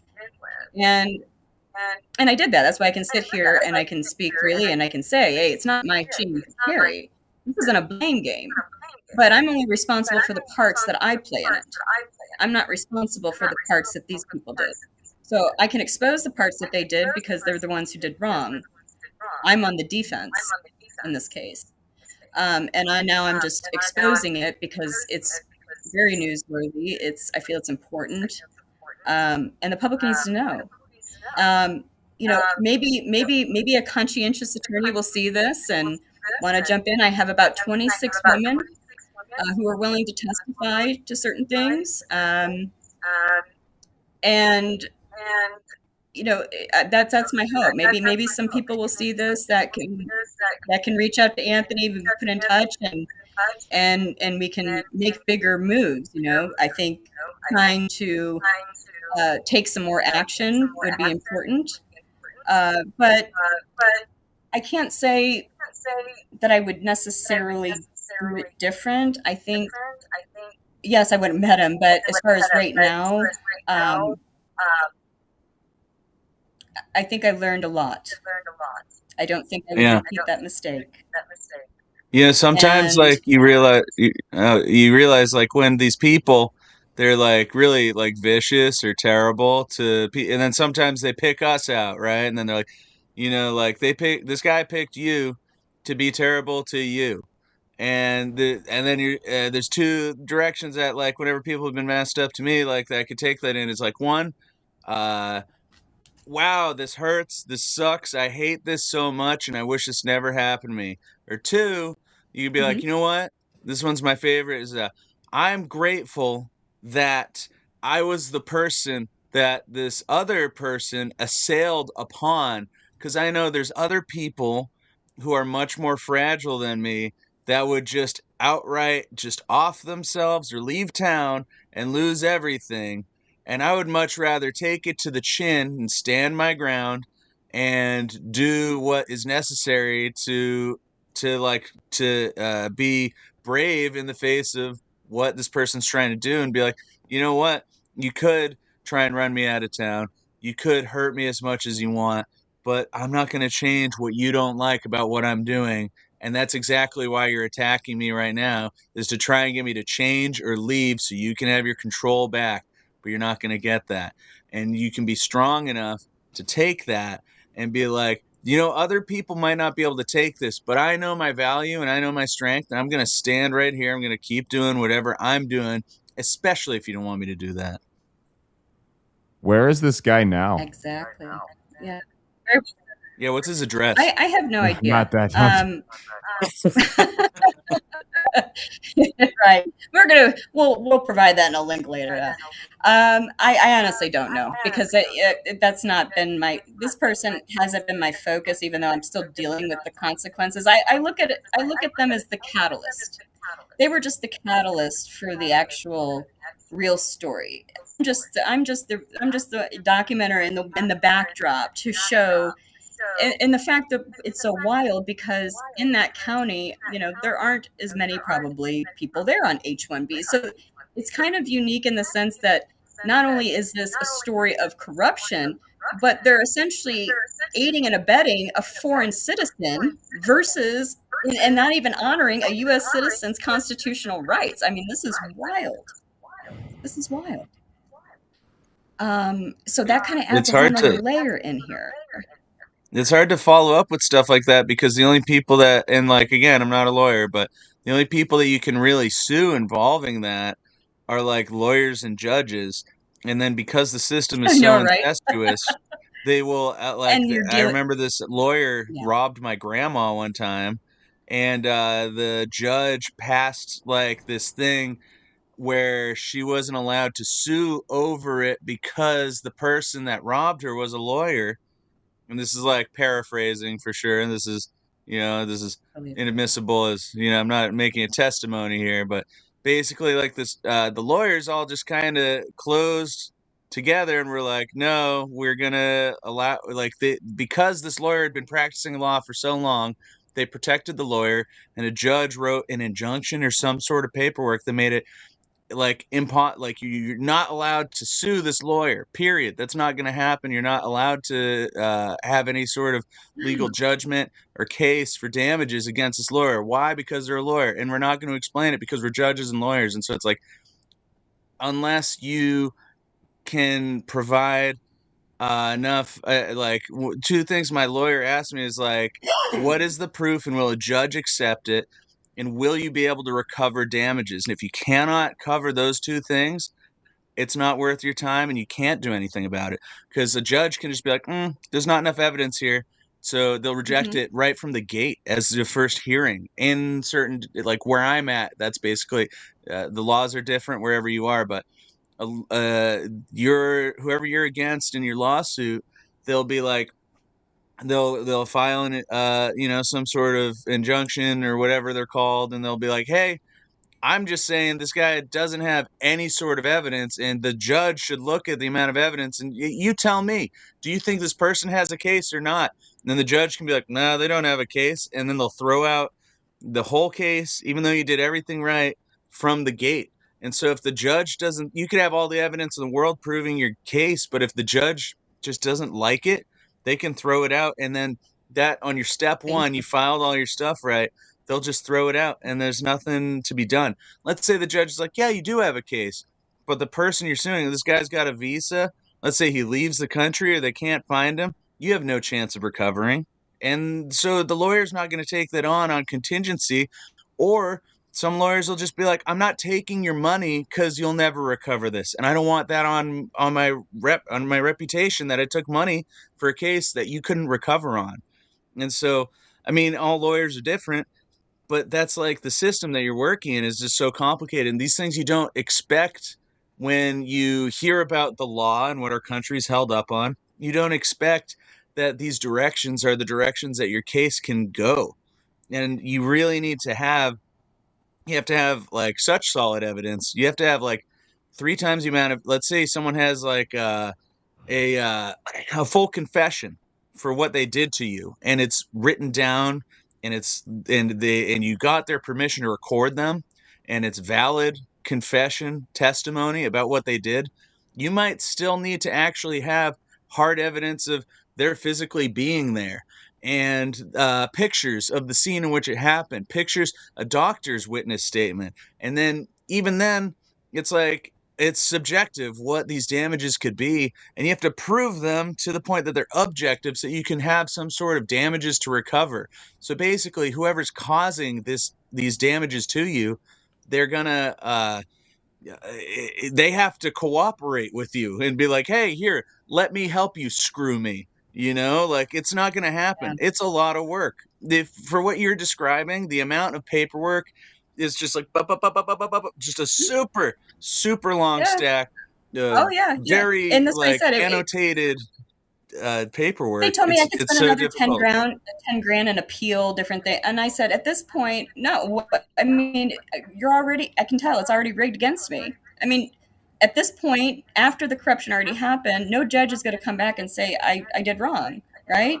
So in order for me to overturn this, it would take at least a year, a minimum of 10 grand. And at this point, I'm already been through the ringer I'm fighting a losing battle. The only saving grace I have here is just to make sure I have everything documented and get this out to the public. From there, then, hopefully the right people can come, the right people and the right conscientiousness can find me, as far as trying to help out, so I can also be of service too, with the women that I gave these promises to. So that's, it's kind of one of those things where you just reach a point where you're like, I'm just going into the same old thing at just a different court. And the more I You got kept to add pushing, some by this teeth point, to they the already problem. Yeah, they were trying to shut me up. So they already threw me in jail. So I was like, do I keep pushing? Because I also have a responsibility to other people and other stories I'm working on. So I'm like walking this rope, but at the same time, I can't help it because not only are they doing it, it's affecting my life. I mean, I have to get up. I had to move. I had an office. I'm like running all over the place. I mean, there's no aspect of my life, truthfully, that has not been affected by these people, by these folks. Okay, from doing their corruptive nonsense. And to date, years later, there's no accountability. But some of that is on me for the fact that I had to also wait until I could release this. So it's been a journey. but I'm He's making you glad focus that I've on reached like this point. he's being a problem to you. You got to be a problem to him. You know, like he's making you have to go through all the hoops. So there's some sequence of actions you can take that are legal where he has to jump through hoops in order to prevent you from that he has to, and then like that problem has to have teeth to it so that it's such a problem that he can't leave it alone. Yeah. To be done, you know, like I feel like that might make someone in your situation feel better about what's going on. Is like, you know, like if he needs to like get your cooperation to cut the shit in some way that you're creating. So I don't know what that would be, what form that would come in, but you know, like being loud in places where he needs people to be quiet about him. That sounds And like that's a kind of what I'm doing direct too. avenue. Yeah, that? that's and I'm glad you mentioned that, because that essentially that's what I'm doing right now, right? Because I've the loophole to the law is a free press. So I can't go to the ones that won't run the story, a compromised one. I have to go to people that will get the story out to the public so things can be done. Because as long as the information's suppressed and nobody's speaking up about it, nothing's ever going to be done. And for this to continue, and again, I for me personally also, you know, it's a form of my own closure of that chapter and accountability. And again, I'm not looking for accountability from the F. Okay, I'm going to make that very clear. I don't ever expect that, and I don't care. I expect accountability from the people who took money from me and went into a fiduciary contract to represent me, and then did not do their jobs. As a matter of fact, more than likely, I mean, I can't show the money trail, but it doesn't take a rocket scientist to figure out that if this happened and this happened, something fishy went on. So the only explanation, obviously, what do they work for? Money. And my ex would know that, and he had the ability to pay him. So that would make perfect logical sense. And he had every motive, because he's so concerned about his public reputation, or his reputation in general, that I was the perceived threat, not because physically, not emotionally, not any other reason. I was a perceived threat because I could speak about what he did. Which honestly is good. I mean, I'm just going to say it here. We probably should just add in the National Domestic Violence Hotline number, because on average, it takes women 7 times of leaving their abuser, and everybody becomes a statistic. You know, hopefully you left before then. Yeah. Don't that statistic, reach out. Their number is 1-799-7233, or you can text begin at 88788. And don't be a statistic. Don't keep going back to these losers that, you know, are narcissists. And I think Yes. it's too much. I mean, angry women use it all the time. Everybody's a narcissist, right? But there are actually real bad people out there that will hurt you. So Yes. Leave. Yeah. I mean, if we have, if we have a moment while the people are talking, Anthony, I can even pull up just it's like a little 3-minute segment on my phone where I had recorded him because I was scared. And I didn't know what was going to be said, but in the recording that I have, that my attorneys had, the courts heard this, okay? Everybody heard it. He says blatantly that basically, he would kill me. If I don't do what he wants, he's going to kill me. And he wasn't joking, because it wasn't that long after that when he tried. But I mean, or I can save that for, for the next show too. But I'm so glad you touched on that, Rebecca. Thank you for bringing that up. And that line number. Say that again. I'm sorry, Anthony. Yeah, go ahead and play it. If you want. Okay. Yeah, give me just, if you don't mind, I'm going to kind of step away for about 5 minutes, and I'm going to pull it up for you. I'm going to grab a drink of water. If you have that, or maybe a little less, but I'll just mute my mic and camera for a second, and then I'll be right back. Are we good with that? Yeah, that's fine. Or that puts you over?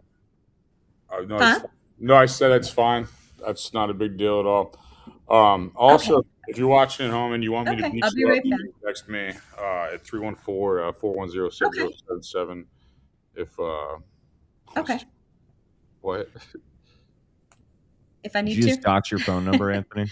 Yeah, I was just saying if. Oh, you know what? Do you want me to send it to you and then you can play it on air? Would that be easier or Do better? what? You think? What's up? I can send you. I The thought you were grabbing audio. water. What are you doing here still? I thought you were grabbing water. Don't you have a plan? Don't you I have thought a you were vision? talking to me. No, I was telling Dr. I was like, no. what? I was saying. I didn't want to be rude grab and your interrupt water. you. Yeah. Okay. Go grab your I'll be right water. back. All right. Thank And you. then what I was saying is, like, if Becky gave out the domestic violence phone number, so I'm saying if you want to get beat up, call me. Like, I'll just throw out the free service. Wait, Like, let's put your phone number up there again. Let me make sure it's the right one. we'll make sure if you want to get beat up, hit me up. Girl or guy, I don't dispute. It's all we're all You're equal. non-discriminate. Equal opportunity. All equal. Equal rights, equal lefts, right? Yeah. You gotta make some fun out of it because holy fuck, it's a dark story. So Dark shit, right? Yeah, it's For like sure. That's wild. I missed the had fun no part. idea what I was coming into today. you didn't miss much, Pete. You didn't miss much. But, Yeah. we're just waiting to hear more terrible things. Like basically, What's the worst stuff to follow that with? What's something worse? We need Let's some go that ear bleacher, eye bleacher, something, whatever you do to get yourself happy again afterwards. We're all going to go to bed with nightmares now. Cocaine. Cocaine. Yeah, Yeah, I don't, true. but I do want to go to bed. I don't want to stay up all night. so. Maybe ketamine. I don't know. Yeah. No, good Lord, no. Lord. I don't know my drugs well enough. Sorry. I'm just fucking with you. you should just like kill the guy and blame it on somebody else you don't like. Yeah. You know what I mean, it's like, Yeah. it's like a J-Lo movie, right? Like you're just like, you like plastic surgery to marry him again to poison him or something. I don't know. What J-Lo movie is this? Every J-Lo movie except I don't for know her catalog. I couldn't. man. You wouldn't. Made in Manhattan. You're not a real fan. From what I remember. I am not a real J-Lo fan. That is the truest go. word that's been spoken today. That's go. correct. You don't know Guilty your as charged. Yeah.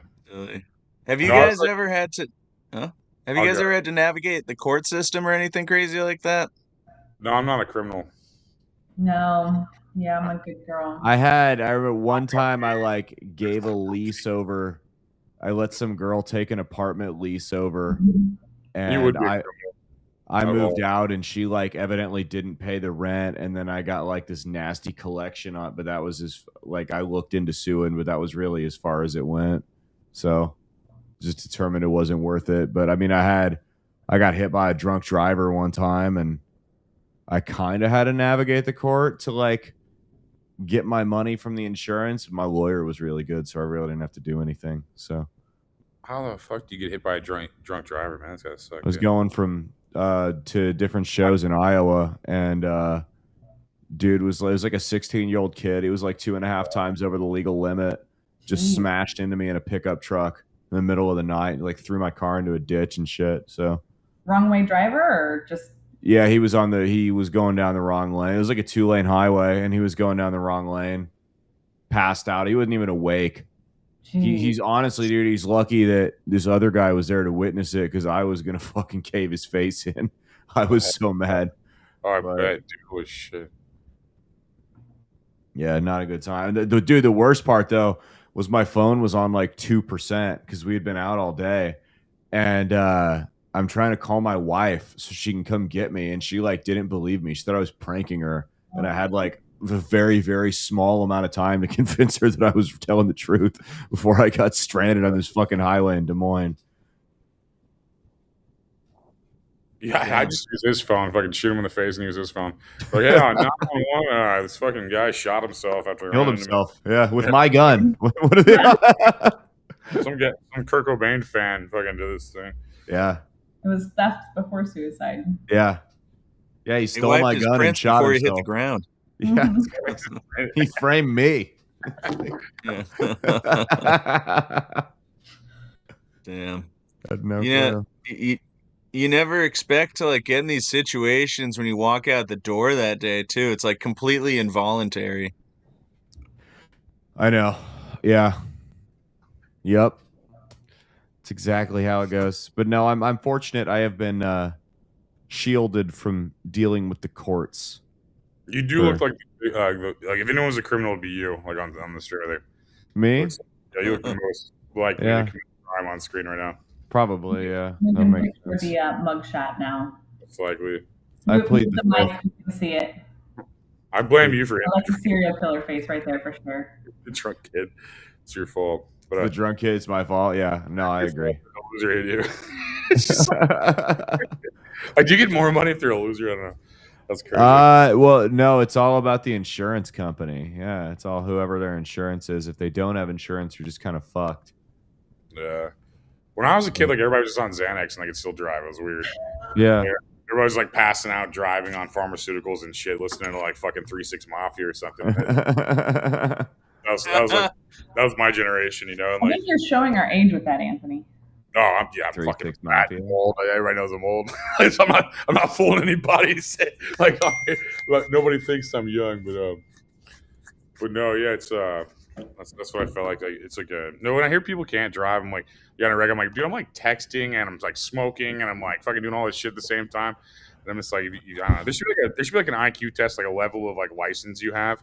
Like if you're like smart and you can multitask well without dying on your fake license video game, you should be able to text. Well, it's You know, like I would argue that you can't drive either, though.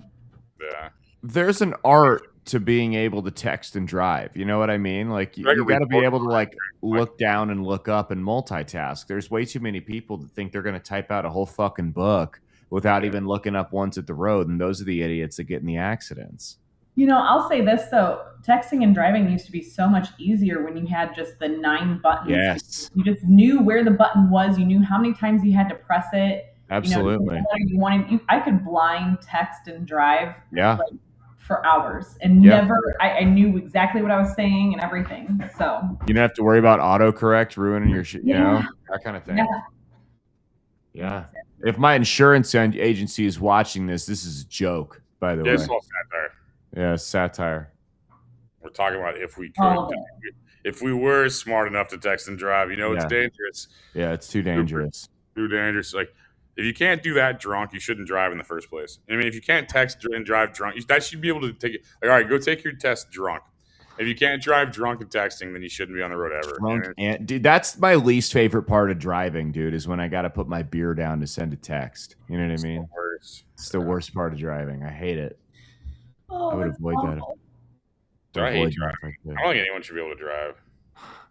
There's way too many people that are allowed to. That's for certain. Really, with everybody. We should all just be given drivers. Sure. Yeah. Well, they're Waymo. It's coming. No, have you been in one of those? They're awful. No. I've seen them all over Phoenix, but I've never been in one. No. They're horrible. And in Phoenix, they'll drive. So Phoenix has that like railroad track right through the middle of the city. Yeah. Waymos will drive down the railroad tracks. They'll go through track. It's crazy. Don't drive. I rode in one. I will never do it again. It's horrible. Yeah. Waymo's like the first camera. Like, you mean, they look like the first, like the whole thing together was like a camera. That family used to pose for it, sit there for 15 minutes for it. It's just like so big and stupid, and like it's just like, man, I feel like the mark of the beast is gonna be so gay and annoying. Like rather than like because like I feel like the '80s perception of like Satan was like Kiss and like cool music and shit, and now it's just like these fucking losers that like Peter just like Thiel. use like electronics to basically take over the world. Peter And it's just Thiel. like Yeah. gay and boring. I'm like, man, I'm like, when I probably begged to come down here to Earth and like want to see the end of the world, like I was like hoping it'd be cooler, but it's just like fucking gay. But yeah, it's just like Elon Musk is probably Antichrist or some fucking loser like that. You know, it's like, I mean, that guy he's the richest man in the world. He still seems like a faggot. That's like crazy. You know what I mean? Dude, It's like, the apocalypse really is gay. This is a really gay apocalypse. You're right. dude, money couldn't even make that man interesting. You know, I mean, it's like I crazy. feel Like, like we were sold a much more hardcore apocalypse. And Absolutely. yeah, It's Like just the Mad Max movies and yeah. yeah. What happened to like really evil people and not just, pick-me's that were desperate for attention Yeah. on social media? Well, I mean, like they're like these guys are like creepy, but they're not. like when I thought of like the devil and the Antichrist, I think the flames and the pitchforks and the dark organ music and stuff like that. No, and it's just some fag in a sweater vest. You know what I mean? Yeah. Like that's the worst part of all of this. You want to know why the fags and the sweater vests are able to be the Antichrist? We ended bullying. That's true. We should bring bullying back. You're not going to find a bigger proponent of that than me. Absolutely. Dude, when you said that, when you guys said Antichrist that, was beat up before. Yep. No, it's probably just some nerd. Yeah, but dude, you guys, when you guys said that, I had this line in this, like, I don't know, it was like a poem or a song, whatever. I was just writing lyrics, and like it was like they say the devil's trying to build an army. So far, I just see a bunch of faggots in Armani, and I just thought that was fucking hilarious. Like, just like, because everybody's so. I mean, this is like, I don't know, man. I feel like evil's so lame, dude. It's like just such a lame fucking thing. It's like I don't know. I feel like it's so lame. It is, dude. And the demons, they're not like the demons from The Conjuring. It's like some fucking troon that wants to read a story to your kids in school. It's just it's so gay. It's such a gay apocalypse. Somebody with really bad makeup on too. Yeah. Some dude dressed like a chick. It's like, yeah. It's gotta say, just losers. Anyway, back to the more sad shit. Sorry, we gotta go back to the break my heart again, and like it's terrible. Your favorite bringer of bad news here. Let's get sad. As I tell people, it's some of the stories I work on.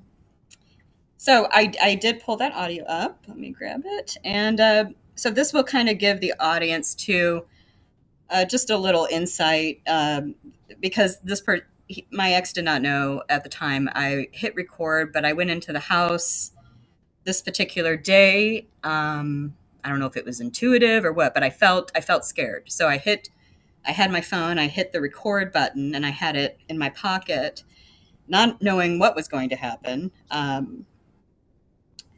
And what he said was shocking, but I'm fortunate that I was able to catch it on audio.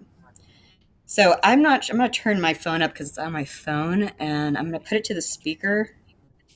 And if you can't hear it very well, just let me know and I can rearrange, but I can start. I'll do this sign language to it for the deaf viewers at home. I'll sign what's happening. Okay. But I didn't say because you didn't want to look bad. Then why were you sticking? Because you're really big about Why are you not coming with me? watching your ass in certain areas, but not others. Mm-hmm. So But then you get drunk enough that you don't give a shit. why do you do these kind of things then? Do you have an explanation to what you do versus what I do? You do the things and then I do the things. Okay? Don't do things. No. Then I will not do things. Okay, well, I can tell you this. I don't know, at least from my Accept your mistakes first. life and all the people I've known, I don't know too many people that are going to take being told they're going to get punched in the face very lightly. Oh, then I'm also not used to, if that's what your culture is, Mm-hmm. then I'm also not used to these kind of activities that you do. But I'm trying to be so loving and caring when I'm saying that come with me.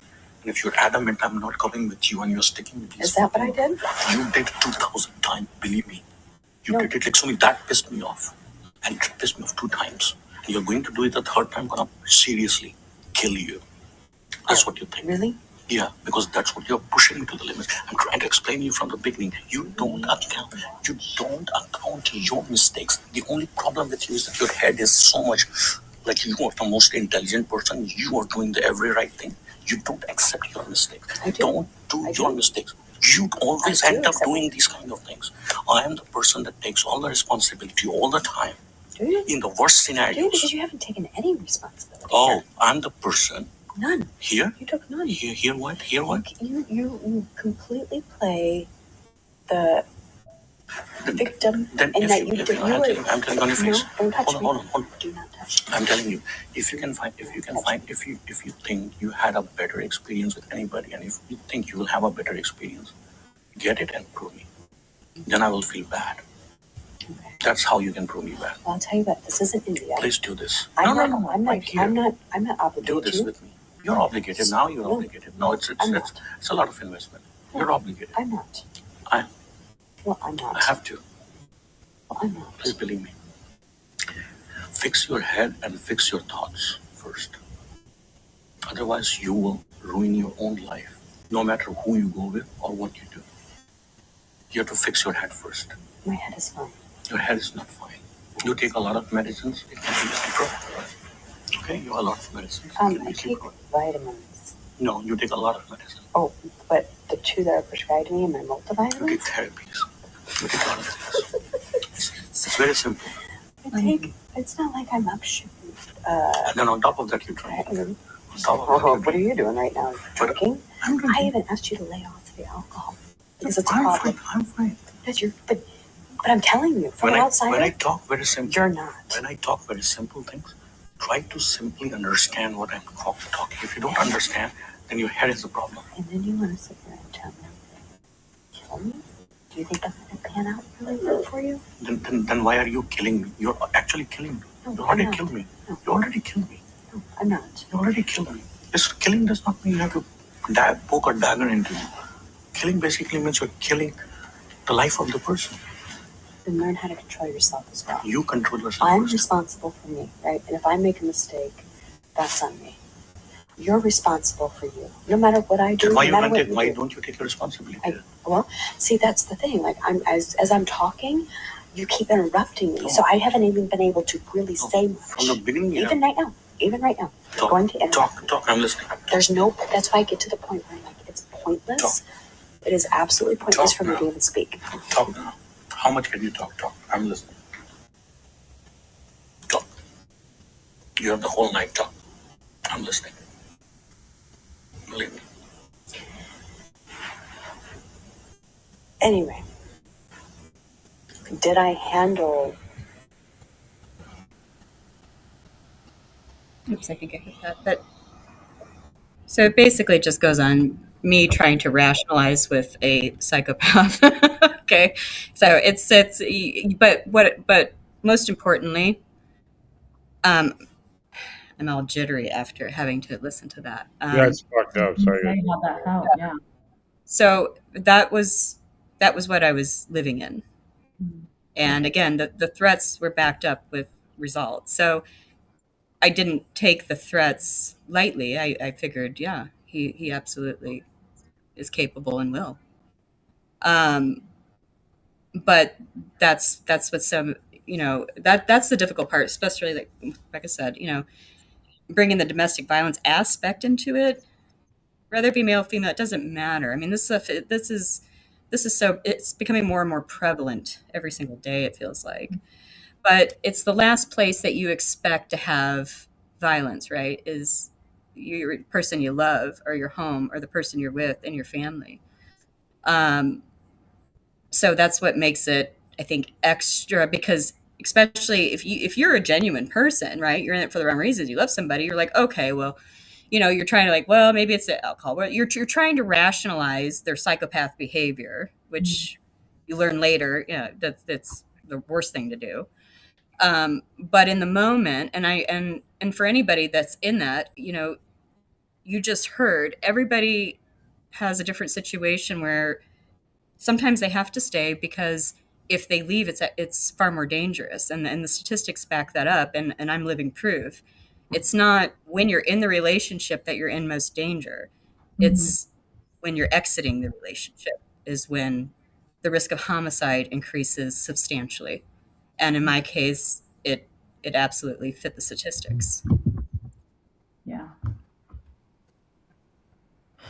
Yeah, I heard a lot of manipulation and just narcissism there. It just sounds like, somebody who is like, I almost felt like I was crazy listening to him. You know what I mean? Right. I can see how somebody could listen to that and just constantly be talked to that way and feel like they were nuts. So yeah, sorry,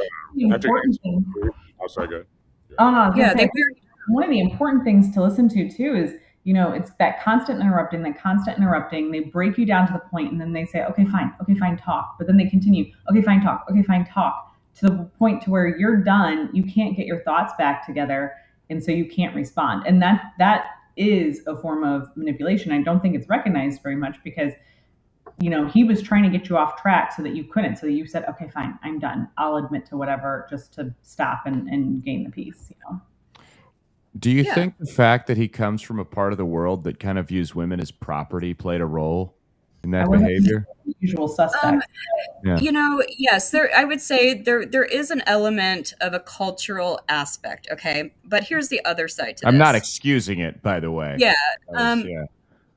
You know, I've also met plenty of people from that culture that don't do those things. Mm-hmm.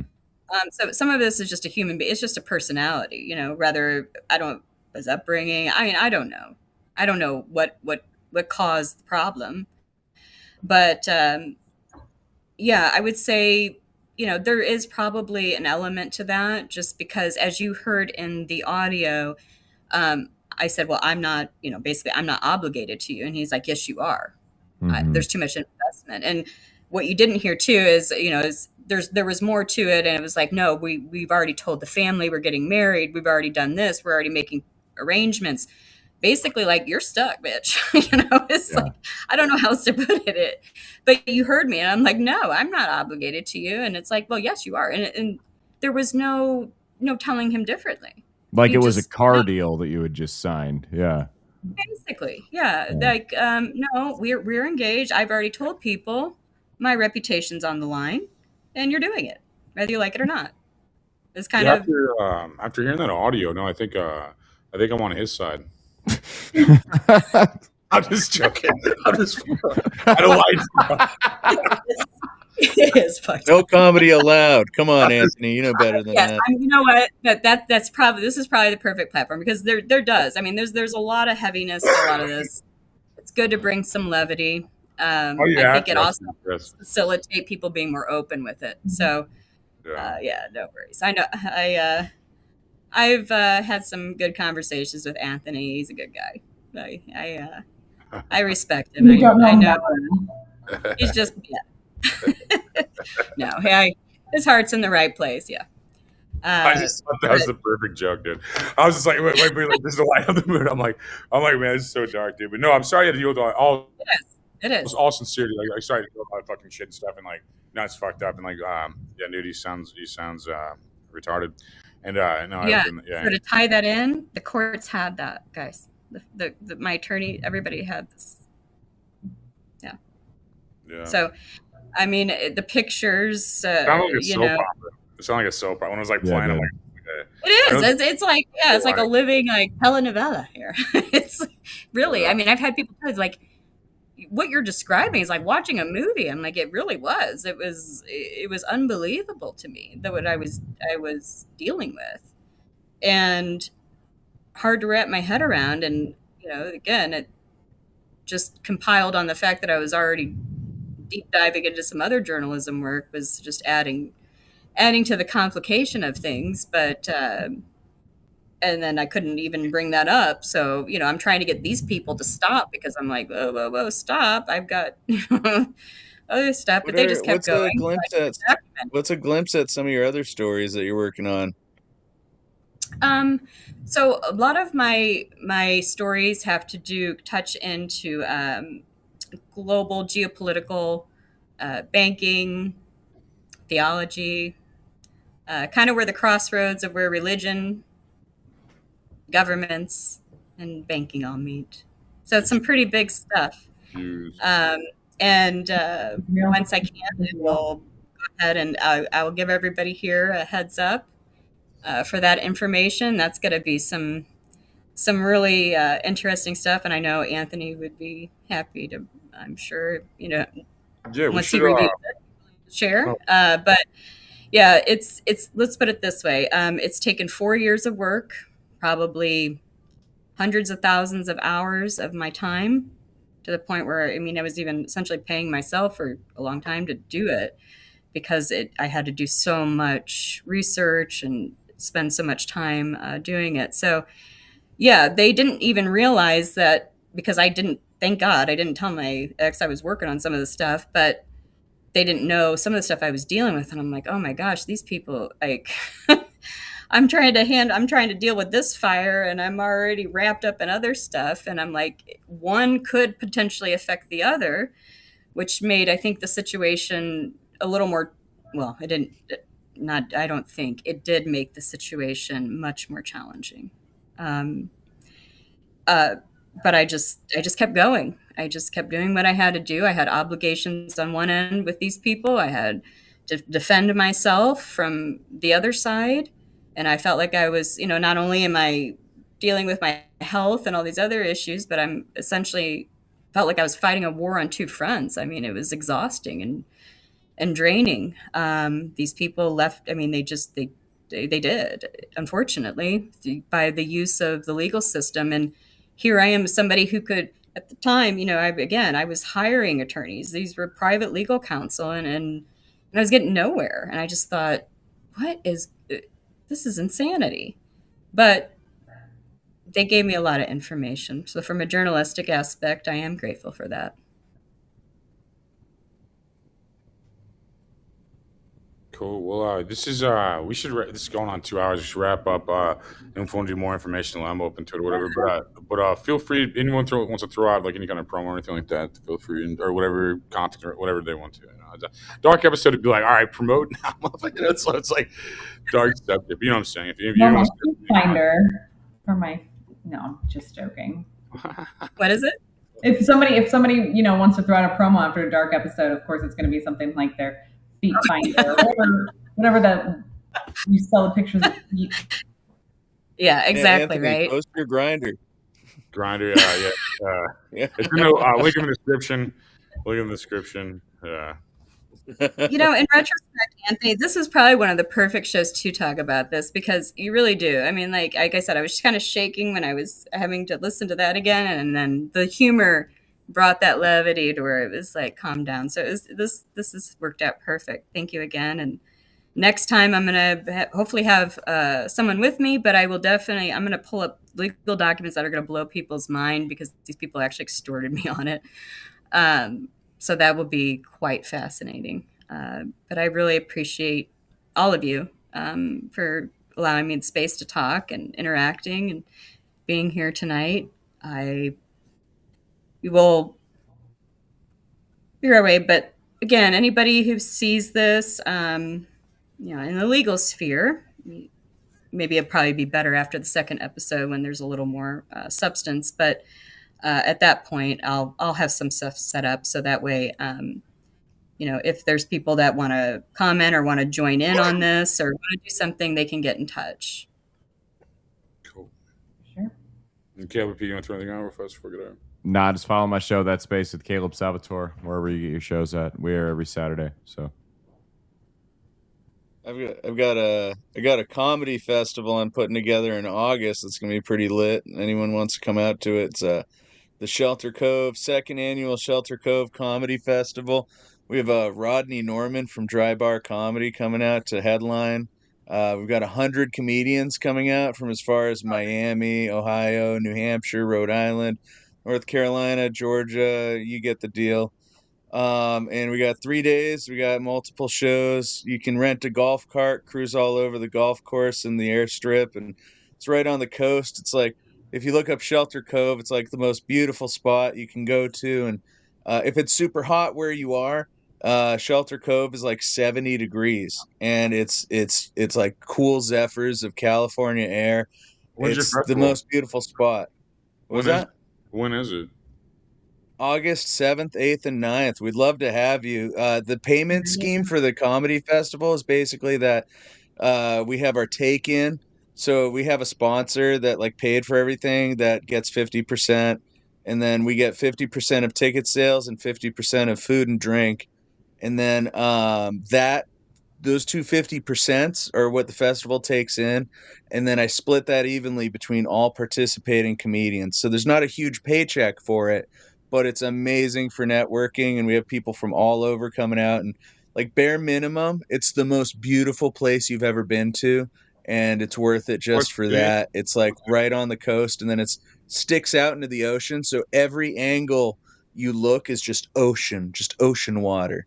What city is it? It's like kind of hard to get to. It's just south of Eureka, up in Humboldt County where I'm at. But you'd fly into San Francisco Airport and drive 3 hours north, and then like 45 minutes to the coast from there. And then it's got some windy turns and stuff. It's all paved. It's beautiful, but it's like you got like 3 hairpin turns as you're going from the 101 to the coast. but I tell you, it's the most. Everyone who went to it last year, which was our first one, they're like, "This is the best comedy festival I have ever been to," and it's not because there's like huge crowds. It's not the city. It's off. It's like basically like it's a small town on the water, and it's kind of hard to get to driving wise from the 101. It's like 45 minutes through the woods. Then you pop out and you're like, oh, like Anthony, you got to look at it. If you look up Shelter Cove, California, it is so beautiful. And I have stuff on my Humboldt Comedy Instagram. That's like my production house is Humboldt Comedy. It's spelled HUMBOLDT comedy. And then I got my own comedy clips. I'm actually like, I don't know. I think I'm a fucking awesome comedian. And you can follow my clips on Humboldt Bay. Again, HUMBOLDT. That's the name of the county. Some guy Von Humboldt. That's not humble, it's not. I mean, I'm really humble, but the that's like the name you can look up, and it's super cool. And Rodney Norman is he's like a pretty fucking sick comedian that we have coming out as a headliner, and we got a bunch of other comedians coming out, and basically people all come smoke weed and party. We got a nacho bar, we got a hot dog cart, we got golf carts you can drive around. There's tide pooling, there's black sands beaches, and it's so beautiful. The weather's either fog or sun, so really banking on it just being all sun, which it probably will be. And the people there, they're the sweetest comedians you could ever network with. And we're all out there to have a good time. We got 100 comedians in a small town. Like, what? That's a lot of fucking comedians. But I really appreciate all the time that I got to share with you guys. Maybe we can hear some more from Rebecca in a future episode, but I'd love to do another one of these soon too. And this is some fun stuff. Shelter Cove Comedy Festival, Shelter Cove, California, August 7th, 8th, and 9th. Cool. Yeah, no, hit me up with that. I might come out there just for fun. Noted. Golf carts on the West Coast sound fun as fuck.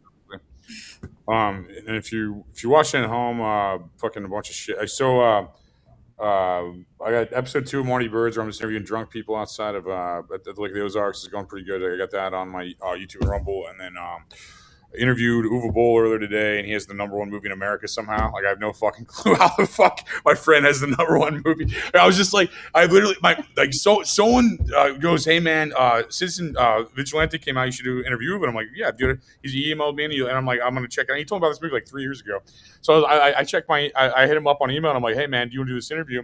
And then during that time, he became the #1 movie in fucking the world, apparently. And I'm just like, that's fucking crazy. It's like if one of you guys is like, we're like planning on doing this podcast tonight, and I had no, like, other than just being like, yeah, I'll share their art and like whatever the fucking, like, check out the movie as a friend, and I'm a fan of his as well and stuff. And then it blows up to like #1, like while I'm like fucking while I'm booking this, like it was like a day late. I checked it Sunday. I plan on watching it after my weekend. I was gonna start watching it. Like, it was #1 when I checked it out. It was fucking crazy. And so I somehow pulled that fucking interview off. I have no fucking clue how I pulled that off. That's on YouTube and Rumble for people to watch. And then Lake Ozark shit. You've been in one of his movies before. Yeah, no, that's how. Well, like I said, he's just like my friend. That's like #1. That's like crazy to me that I have like a friend that has a #1 movie in the fucking world right now. That's like insane sentence. It sounds like a kid lying to your parents about what you do. Like what happened today? I'm like, my friend, it's the best movie ever. It's the best movie ever. It just sounds fucking like made up and like a kid's like lying or something. Yeah. But it's fucking crazy. I'm so happy for him, and it's just like fucking nuts because like that guy dealt with a lot of flack, man. A lot of people shit talked him for fucking years, man. And still, I mean, I'm not acting like they don't. Still, they banned him from fucking Germany and Europe and shit. I mean, his movies. So I mean, I guess they still do. But I mean, have the #1 movie kind of speaks for itself. It's just kind of like it's like you could hate a motherfucker all you want, but #1 movie in the fucking world, that's crazy on streaming. Like Toy Story 5 is in theaters and no one's seen Toy Story 5. Okay. Toy Story 5 is the #1 movie in theaters and no one's seen it. Like, no one on screen's seen it. No one's heard of it. No one fucking gives a fuck. They should have stopped like three ago. And they're making more of those. But dude, yeah, it's on streaming. The #1 on fucking streaming. That is insane, man. It's an insane amount of like attention. Like, Elon Musk shared it. like fucking like shared his movie for free for like 2 days on fucking Twitter, dude. Like I was like seeing this shit, I'm just like, what the fuck? It was like so cool, like just like seeing like I don't know, like your buddy just blow the fuck up, dude. You know, That was wild. he's That cool as is that is really cool. That's why, yeah. I hope He's cool as it's the fuck. same dude. for you all. Yeah, I mean, get some new talent. What's the name of the movie, Anthony? Oh, Citizen Vigilante or Vigilante. I can't pronounce it. Oh, okay. I don't watch a lot of movies, but I did hear about that one. Yeah. Yeah, no, I was telling these people in the pool about it, and then they're like, they're like, well, I only watch. I probably haven't heard of that because I only watch mainstream movies. I'm like, well, it's #1 in the world right now. I think that's the most mainstream movie at the current moment. It's just like fucking weird. It's just so weird. Like I only watch mainstream. Like I explained, it's like just a film where it's around shooting people and shit. Yeah, dude. Like, I don't listen to Taylor Swift. I only like popular artists. You know what I mean? like, yeah, I'm waiting for him to blow up and have a fan base. Yeah, exactly. Yeah, I hope he does well with that film thing. You know, I hope that little film thing does well. He's got the #1 fucking. And you could tell, it was just like, you could tell, It's fantastic. It was like girls in the pool that I was like telling what it was about, and they're just like distancing themselves from the conversation because it's just like, I'm like, yeah, this guy goes around shooting fucking people, and he hates fucking migrants, right? Because they're like raping people and shit, and the girls are just like, I'm never gonna watch that movie. You just like tell by their faces, they're just like, I'm never gonna fucking watch a movie where a guy goes around shooting people, and like, did you like that movie? Like they're like saying that to me, and I'm just like, oh god, this is not going the way I thought it was. I just thought everybody thought everything I think is cool, but it's like you like realize it when you talk to other people that's not true. And But like, they have their own opinions. yeah, I'm like mid brag, realizing I'm just like fucking making these people hate me. I'm just like, oh shit. I'm like, oh fuck. I gotta go. But dude, no, if you're watching this at home, that's fucking impressive as fuck. And also, yeah, that was the episode right before this episode. And then the Lake Ozark footage is doing well. We may have some famous people in the next one. Like I have some people who like live around there coming there. So yeah, I'd offer. Hey, Pete, if you want to come to Lake Ozark. Growing, yeah. Wait, what's up? Awesome. Oh, I know. I said it's awesome. You're growing. I've watched some of your journey here. It's awesome. Like, Yeah, I was just just like trying him. I mean, you're growing the connection. Yeah. Well, we all are really, but yeah. I just met the other 3 of you, 4 of you tonight, but yeah, they. That's great. Fuck I'm yeah. I'm genuinely like. I got to. Also, if you're That's- watching at home, I have a show July 11th, Lake Ozark. I'm going to say the N word, so you should come out and hang out. I'm gonna repeat the N word as many times as we can. That's the one you were inviting me to, huh? Yes, that's what I was.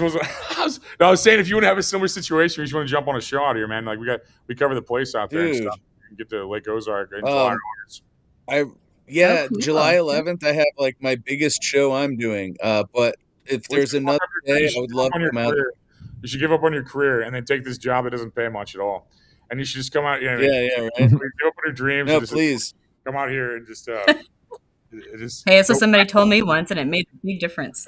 You want to go backwards in your career? Get me out of here. Yes. If you ever go Get backwards, me out of hit here. me up. I'll get you out of here, Missouri. Yeah. But no, I don't think. Like someone was asking me the other day, like, do you want to do shows in St. Louis? I'm like, there's 10,000 people that live downtown, and like you know, there's like such a small place, and it's just like you can't even. This isn't even a real town. Like the town I grew up in has 100,000 people, and downtown St. Louis has like it's just like. It's like falling into the river. I like living here because I don't know. It makes me feel better about myself. But it's like, but I fucking would never work here. You can't work here. You can't even work here. If you're trying to do a show, you're like you gotta sell tickets. So you're gonna buy tickets. You're like I'm poor. I can't afford tickets. I'm like, fuck, dude. Okay. I'm like, and you're like, hey, you want to buy merch? Like, I'm poor. I'm like, fuck. Okay, you can't sell merch. It's like, so you got to go to the other places like Florida and like do shows. There's Lake Ozark where everybody's like a millionaire. It's more fun. Yeah, dude, let's go on tour. I got some good stuff. I got a solid 20. They'll knock people out, like on their feet or off their feet, knock their shoes off, their socks off. So, dude, I got a I'm boss. down. I got a boss. I want to tour anyway. It's like I need to figure out like a bunch of booking shit. If I could book like fucking every hour or two, I don't want to drive forever. But if I could book a lot of shows, I'd bust the bus out. Like honestly, it's like Diesel's. Yeah, crazy. that's what I do. I do like I can do a stint. I can like put together your tour from like, maybe just like Central California to Washington. The one we were trying to put together that other time. I'm probably better at being able to put that together now since then. Yeah. No, I apologize. My mom was super sick, so I had to do all this crazy shit, like make sure she didn't die as Yeah, fast. I mean, so it's like I like fucking. I was like, I had to feed that lady, so I had to handle some shit. But no, I'm down to fucking get something going like that again. Like I said, the bus, I can just put like cots on there, something like that in the front, just like put like bunk beds or something, and then like we could hit any town or whatever. And like, I know so many comics just get like local openers everywhere and shit too. I mean, it's like I just need to figure out what the I just gotta focus on some fucking that instead of like 50,000 things I'm focused Let on. me see what I can do. I'll put something together for the fall or something and give you some dates and be like, let's do these. And then if you give me the go ahead, I'll call everyone. Fall's the best, and Caleb's out of Omaha. He's a pretty big comic out of Omaha and stuff. He's got a big base up there too, and then and I have a big base at Lake Ozark. I mean, I fucking go out to eat shit, and people are like, hey, what's up, man? Like in St. Louis, everybody's like, can I have money? You know, like Lake Ozark, everybody recognizes me and shit. So it's like so I could, like we have like 3 markets just on the here, you know, and then Becky doesn't do anything at all ever, so she's just. I'm homeless. I live in a box down by St. Charles River, so yeah. She was in my first like when I Not even a van. we used to make movies as kids, and she was in there. I posted one the other day, like we're like I remember like she's no I was We were literally What? How old were we? We were 19, 20. I was 21, I think. You're the same age. No, no. So it's like I'm older than you by days. I don't want to hear it. That's what I'm saying. But Growing up, this asshole. Anyways, yeah, no, we were kids. We were babies. We were 19 because that was right after my daughter was born. Like right after. Yeah, it was like the most sexist movie ever made. It was like a short, like 3-minute fucking thing. It was made fun of women. She was just cool with it. She's like, yeah, I'll do it. I'm like, just a good sense of humor, knowing she, you know what I mean? Just fucking. Well, that was the clip that you still have was like the most tame clip I think of what all was recorded. So. No, at the time, yeah, no, for sure. Yeah, dude. But what else? Is anything else? I don't know. I'm trying to catch everybody. I'm fucking doing so much shit, so I'm trying to think of what else I'm supposed to promote. I think I'm supposed to tell you to buy more too. I think I'm supposed to tell you to use all your hard-earned money to buy all the sponsored stuff because of course, yeah. That's what keeps getting paid. I love that. Because I have no education. I agree. Like it keeps kind of bursting to buy the fucking sponsored stuff because I'm a fucking idiot and I can't work anywhere. So if you want to buy some iPhones for my life of like being a loser and not working, it'd be really cool. I chain smoking weed all day. If you want to support my lifestyle of doing nothing with my life and chain smoking weed in a pool all day, buy from my sponsors so I don't have to work at Burger King. That's my pitch. That's my pitch. Oh, yeah. I mean, what the fuck? I got this degree. Hey, could be worse. Now, this falls apart. You know, I'm like, well, I need a backup plan. No, I'm just saying. We all need to develop a backup plan. Like, yeah. I get tired of chain smoking weed in abandoned towers. Got to figure out whatever. Apparently, this tower was really cool in the 70s. It was a really cool tower. Apparently, this town had people in it back in the day. I heard there used to be citizens here. Like if you look outside, I think that ended before the 70s. Like, dude, yeah, it probably did, like 40s. Like, dude, if you look outside, there's literally nobody. This is a major city on a map that everybody's heard of, and there's nothing out there. Mm-hmm. Like, not one person walking. Well, okay, there's 2 people over there. As I lied, 2 people. But like, this is a major downtown area of a major city that's on a fucking map, and there's nobody here because everybody's scared of it. Everybody's like, there's like, I don't know. It's like the people that suck get shot really fast here. Yeah. St. Louis.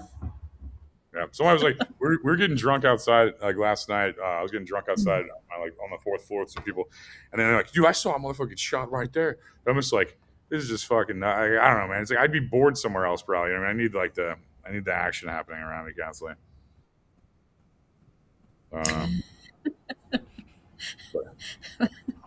That's how I know I had ADHD, by the way. I could understand what Anthony was saying half the time.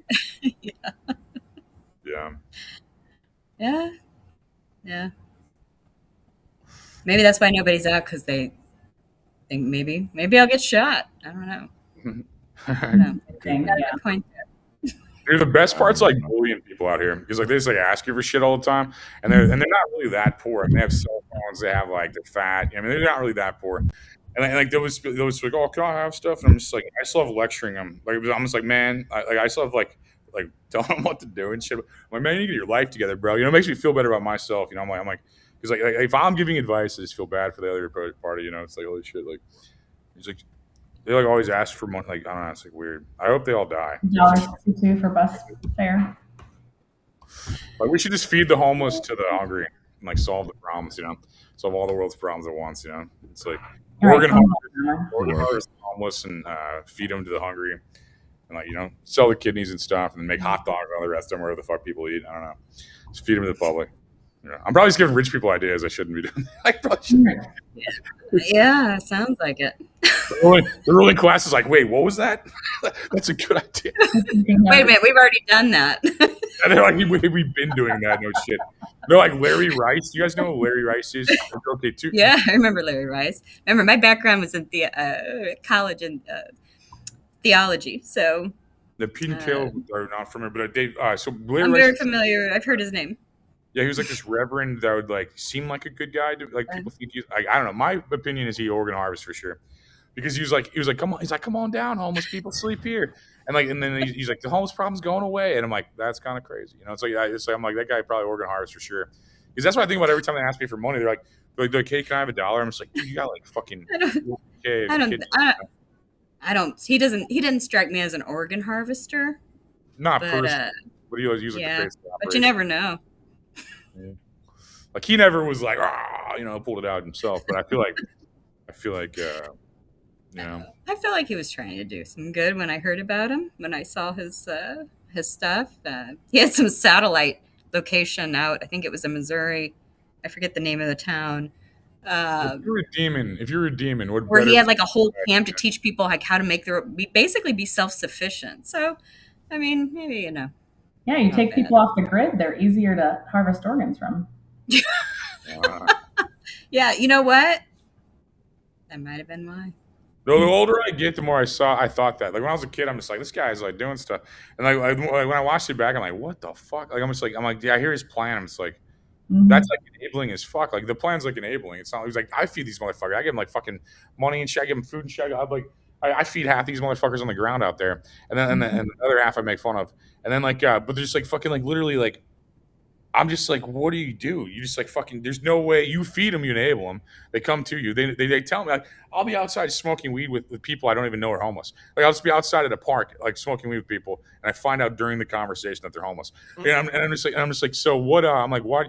They tell me they have like 4 places to eat. They just cycle through them, and then they live in like tents down on the river side. Basically, they like told me their whole plan. I'm like taking notes like how to get away with with a good life. I'm like, yeah. How do you like? Where's the free food? I'm like, as a fat guy, so where's the free food? I'm like, perfect. And then like, it's like, I don't know, man. It's like, I feel like riverfront property. Yeah, just like it's crazy. You don't. It's the same thing. Like in Austin, it was the same way. Like you talk to these people for like 3 days and you realize they're homeless. Like that's crazy. I'm just having a conversation with somebody while I'm like smoking weed in the park and just like sharing it with them because I'm not an asshole, And like, and they're like, yeah, I fucking like. I'm like, it's just like weird. I don't know. It's like it's a weird town to discover like what's going on here. There's a lot going on, a lot of weird stuff going on, like a lot of reverse progress happening. That's a good way to put it. Yeah, like the veil's lifting, but then you're like, wow, it's definitely reverse progress. I guess. The decline of Western civilization is interesting. It should be better documented. See. Yeah. Boy, yeah. So next time. Be a boom. Yeah, hopefully I'm at the point where I can even. We'll go in the Jeffco, or maybe it'll be a third one. But at some point, I hope to be able to also come on, Anthony, and help some of that because all the stuff you're talking about. Unfortunately, yeah, some of that stuff I was even in my journalistic work doing. Now, Larry Rice, Wait, organ harvester Larry Rice? They ran the guy out of the city, so I don't think he was necessarily too bad. Yeah. No, it's just but there's no way to help. Yeah, there's definitely some crazy people cloaked in religious attire and disguise that do very bad things. So I agree with you on that. There's sometimes just like no way to help people other than bully them. Like I'll just be like, I'll just like, yeah. And they always ask me for sure. I'm trying to fucking eat, dude. Like the worst time to ever ask me for fucking anything. It's like the only worst place to ask me for something is like waking me up to ask me for something. It's like the only thing worse than asking me if something like right before food. It's like, and they're like, hey man, can I have? And I'm just like, get the fuck away from me, you fucking parasites. I'm going inside. I'm gonna fucking go get some fucking food because I'm not a fucking loser, and I'm gonna fucking like come back out here and ignore you again. And then he's like, well, man, sorry for being alive. That's what he told me. He goes, sorry for being alive. That was his rebuttal. His rebuttal was sorry for being like, I go, we're all alive. You don't have to be a fucking loser your entire life. So I told him, and that's how you have to fucking do it, because you got to ball these people up, and you're like, here's the thing, you feel sorry for whoever the fuck. If it's a girl, maybe different, but a guy, you're just like, man up, dude. Go fucking do something, man. Go fucking DoorDash, homie. Like, what the fuck you doing? Like, you know what I mean, get a bike, DoorDash. I don't fucking know, man. You should do something, bro. You know what I mean? It's just like to a dude, it's like that. To a girl, you're like, what happened? I'll like listen first. Like, what happened? like, did something crazy happen? You know, if it's like a girl, if it's a dude, you're just like, go do something. Like, fucking pizzas. Like, shut the fuck up. I mean, it's just like, you're just like, yeah. You know, the old adage. Wait, Like someone comes like, hey, do you have any change? Just be like, true change comes from within. Yeah, that's true though. That's great. Well, I'll like teach them too. So they'll literally ask for change, like you said. And I'm like, we're moving towards a digital currency, but you're too fucking dumb to understand that shit. A cigarette, I'm like, well, everybody vapes now. All the pussies like fucking vape now. They're all retarded and fat and gay. And then I'll explain to these people how culture has changed so much that they're just like a caveman. It's like they're like Encino Man at this point. Like this dude you like dug up in like fucking like 2001 or something, like asking for 2001 things. You know, he's like, I have some change. Like, no one has that. That's like a dumb fucking request. It's just like a dumb request. You know what I mean, it's just like, do you have any change? I'm like, yeah, about 5 years ago, I think I had some change. You know. Or like, I think it's just like a dumb fucking request. You have cigarettes. I'm like, nobody's. They're all the kids are gay now. They're all fucking like cotton candy vaping and shit. You know, it's like, so it's like, I don't know, weird requests. Like, they should have better requests. Like, I gave a guy $70. I go, what are you gonna do with that? And he goes, I'm gonna buy a lot of cigarettes. That's what he said to me. And I'm just like, I should have bought my own cigarettes with that money. You know what I mean? That's how I feel. It's like I would have rather enjoyed getting fucked up with my money instead of him. And like, that's how I feel too. It's just like, I don't know. They don't make any sense. Like everyone's like, we should help the homeless. I'm like, you haven't talked to them. You have no idea. These guys, they don't want help. They just want free shit. They don't want gloves. They just want drugs. They just if you want to help them and you want to give them what they want, just give them drugs and let them sleep on the ground. That's what they fucking want. And it's like, it's fucked up. I don't know why I always come back to it. It was just culture shock, probably. It's like I'm from like O'Fallon, where like I was a loser there. So I was like the brokest one in my hometown. So then I come out here and like people are like sleeping on the ground. I'm like, what the fuck? Like, it's just like, it's like culture shock. Like seeing this shit, you're just like, what the fuck? They're just like sleeping in bushes and shit. Like fucking, I don't know. It makes no sense at all. Like it's like, what the fuck? That's like your plan. That's like somebody's plan. Like they're just like, yeah, dude, I'm gonna sleep on the ground today. It's like a plan. You know what I mean? I would be hustling so hard. Like if I was, I don't know, I was like broke in 20. I remember like that, you know, my parents would like be pissed and like told me, you know what I mean? I'd have to sleep around in places. So it's like fucking like, you know what I mean? Like, I feel like I was just trying to get rich the whole time now. They were just like, fucking, I think I bored my eyes to 8 people. I should shut the fuck up. There's more people on screen than watching this right now. That's how good I'm doing. That's fuck, that's when you know you made it. I'm bored. I just got stoned on the side. Fucking 35 stories. Shut the fuck up. All right, promos out. Anybody else can say whatever you want. I'm gonna get out of here, so I shut the fuck up. But nope, that's cool. Y'all have a good night. Yeah, you too. Thank you all. Appreciate it. Oh yeah, thank you. Bye, everybody. Good night. Thank you all See for you watching. soon. I appreciate you all watching. Thank you all for coming on and stuff. Yeah. Thank you for the space and good to meet everybody. Yeah.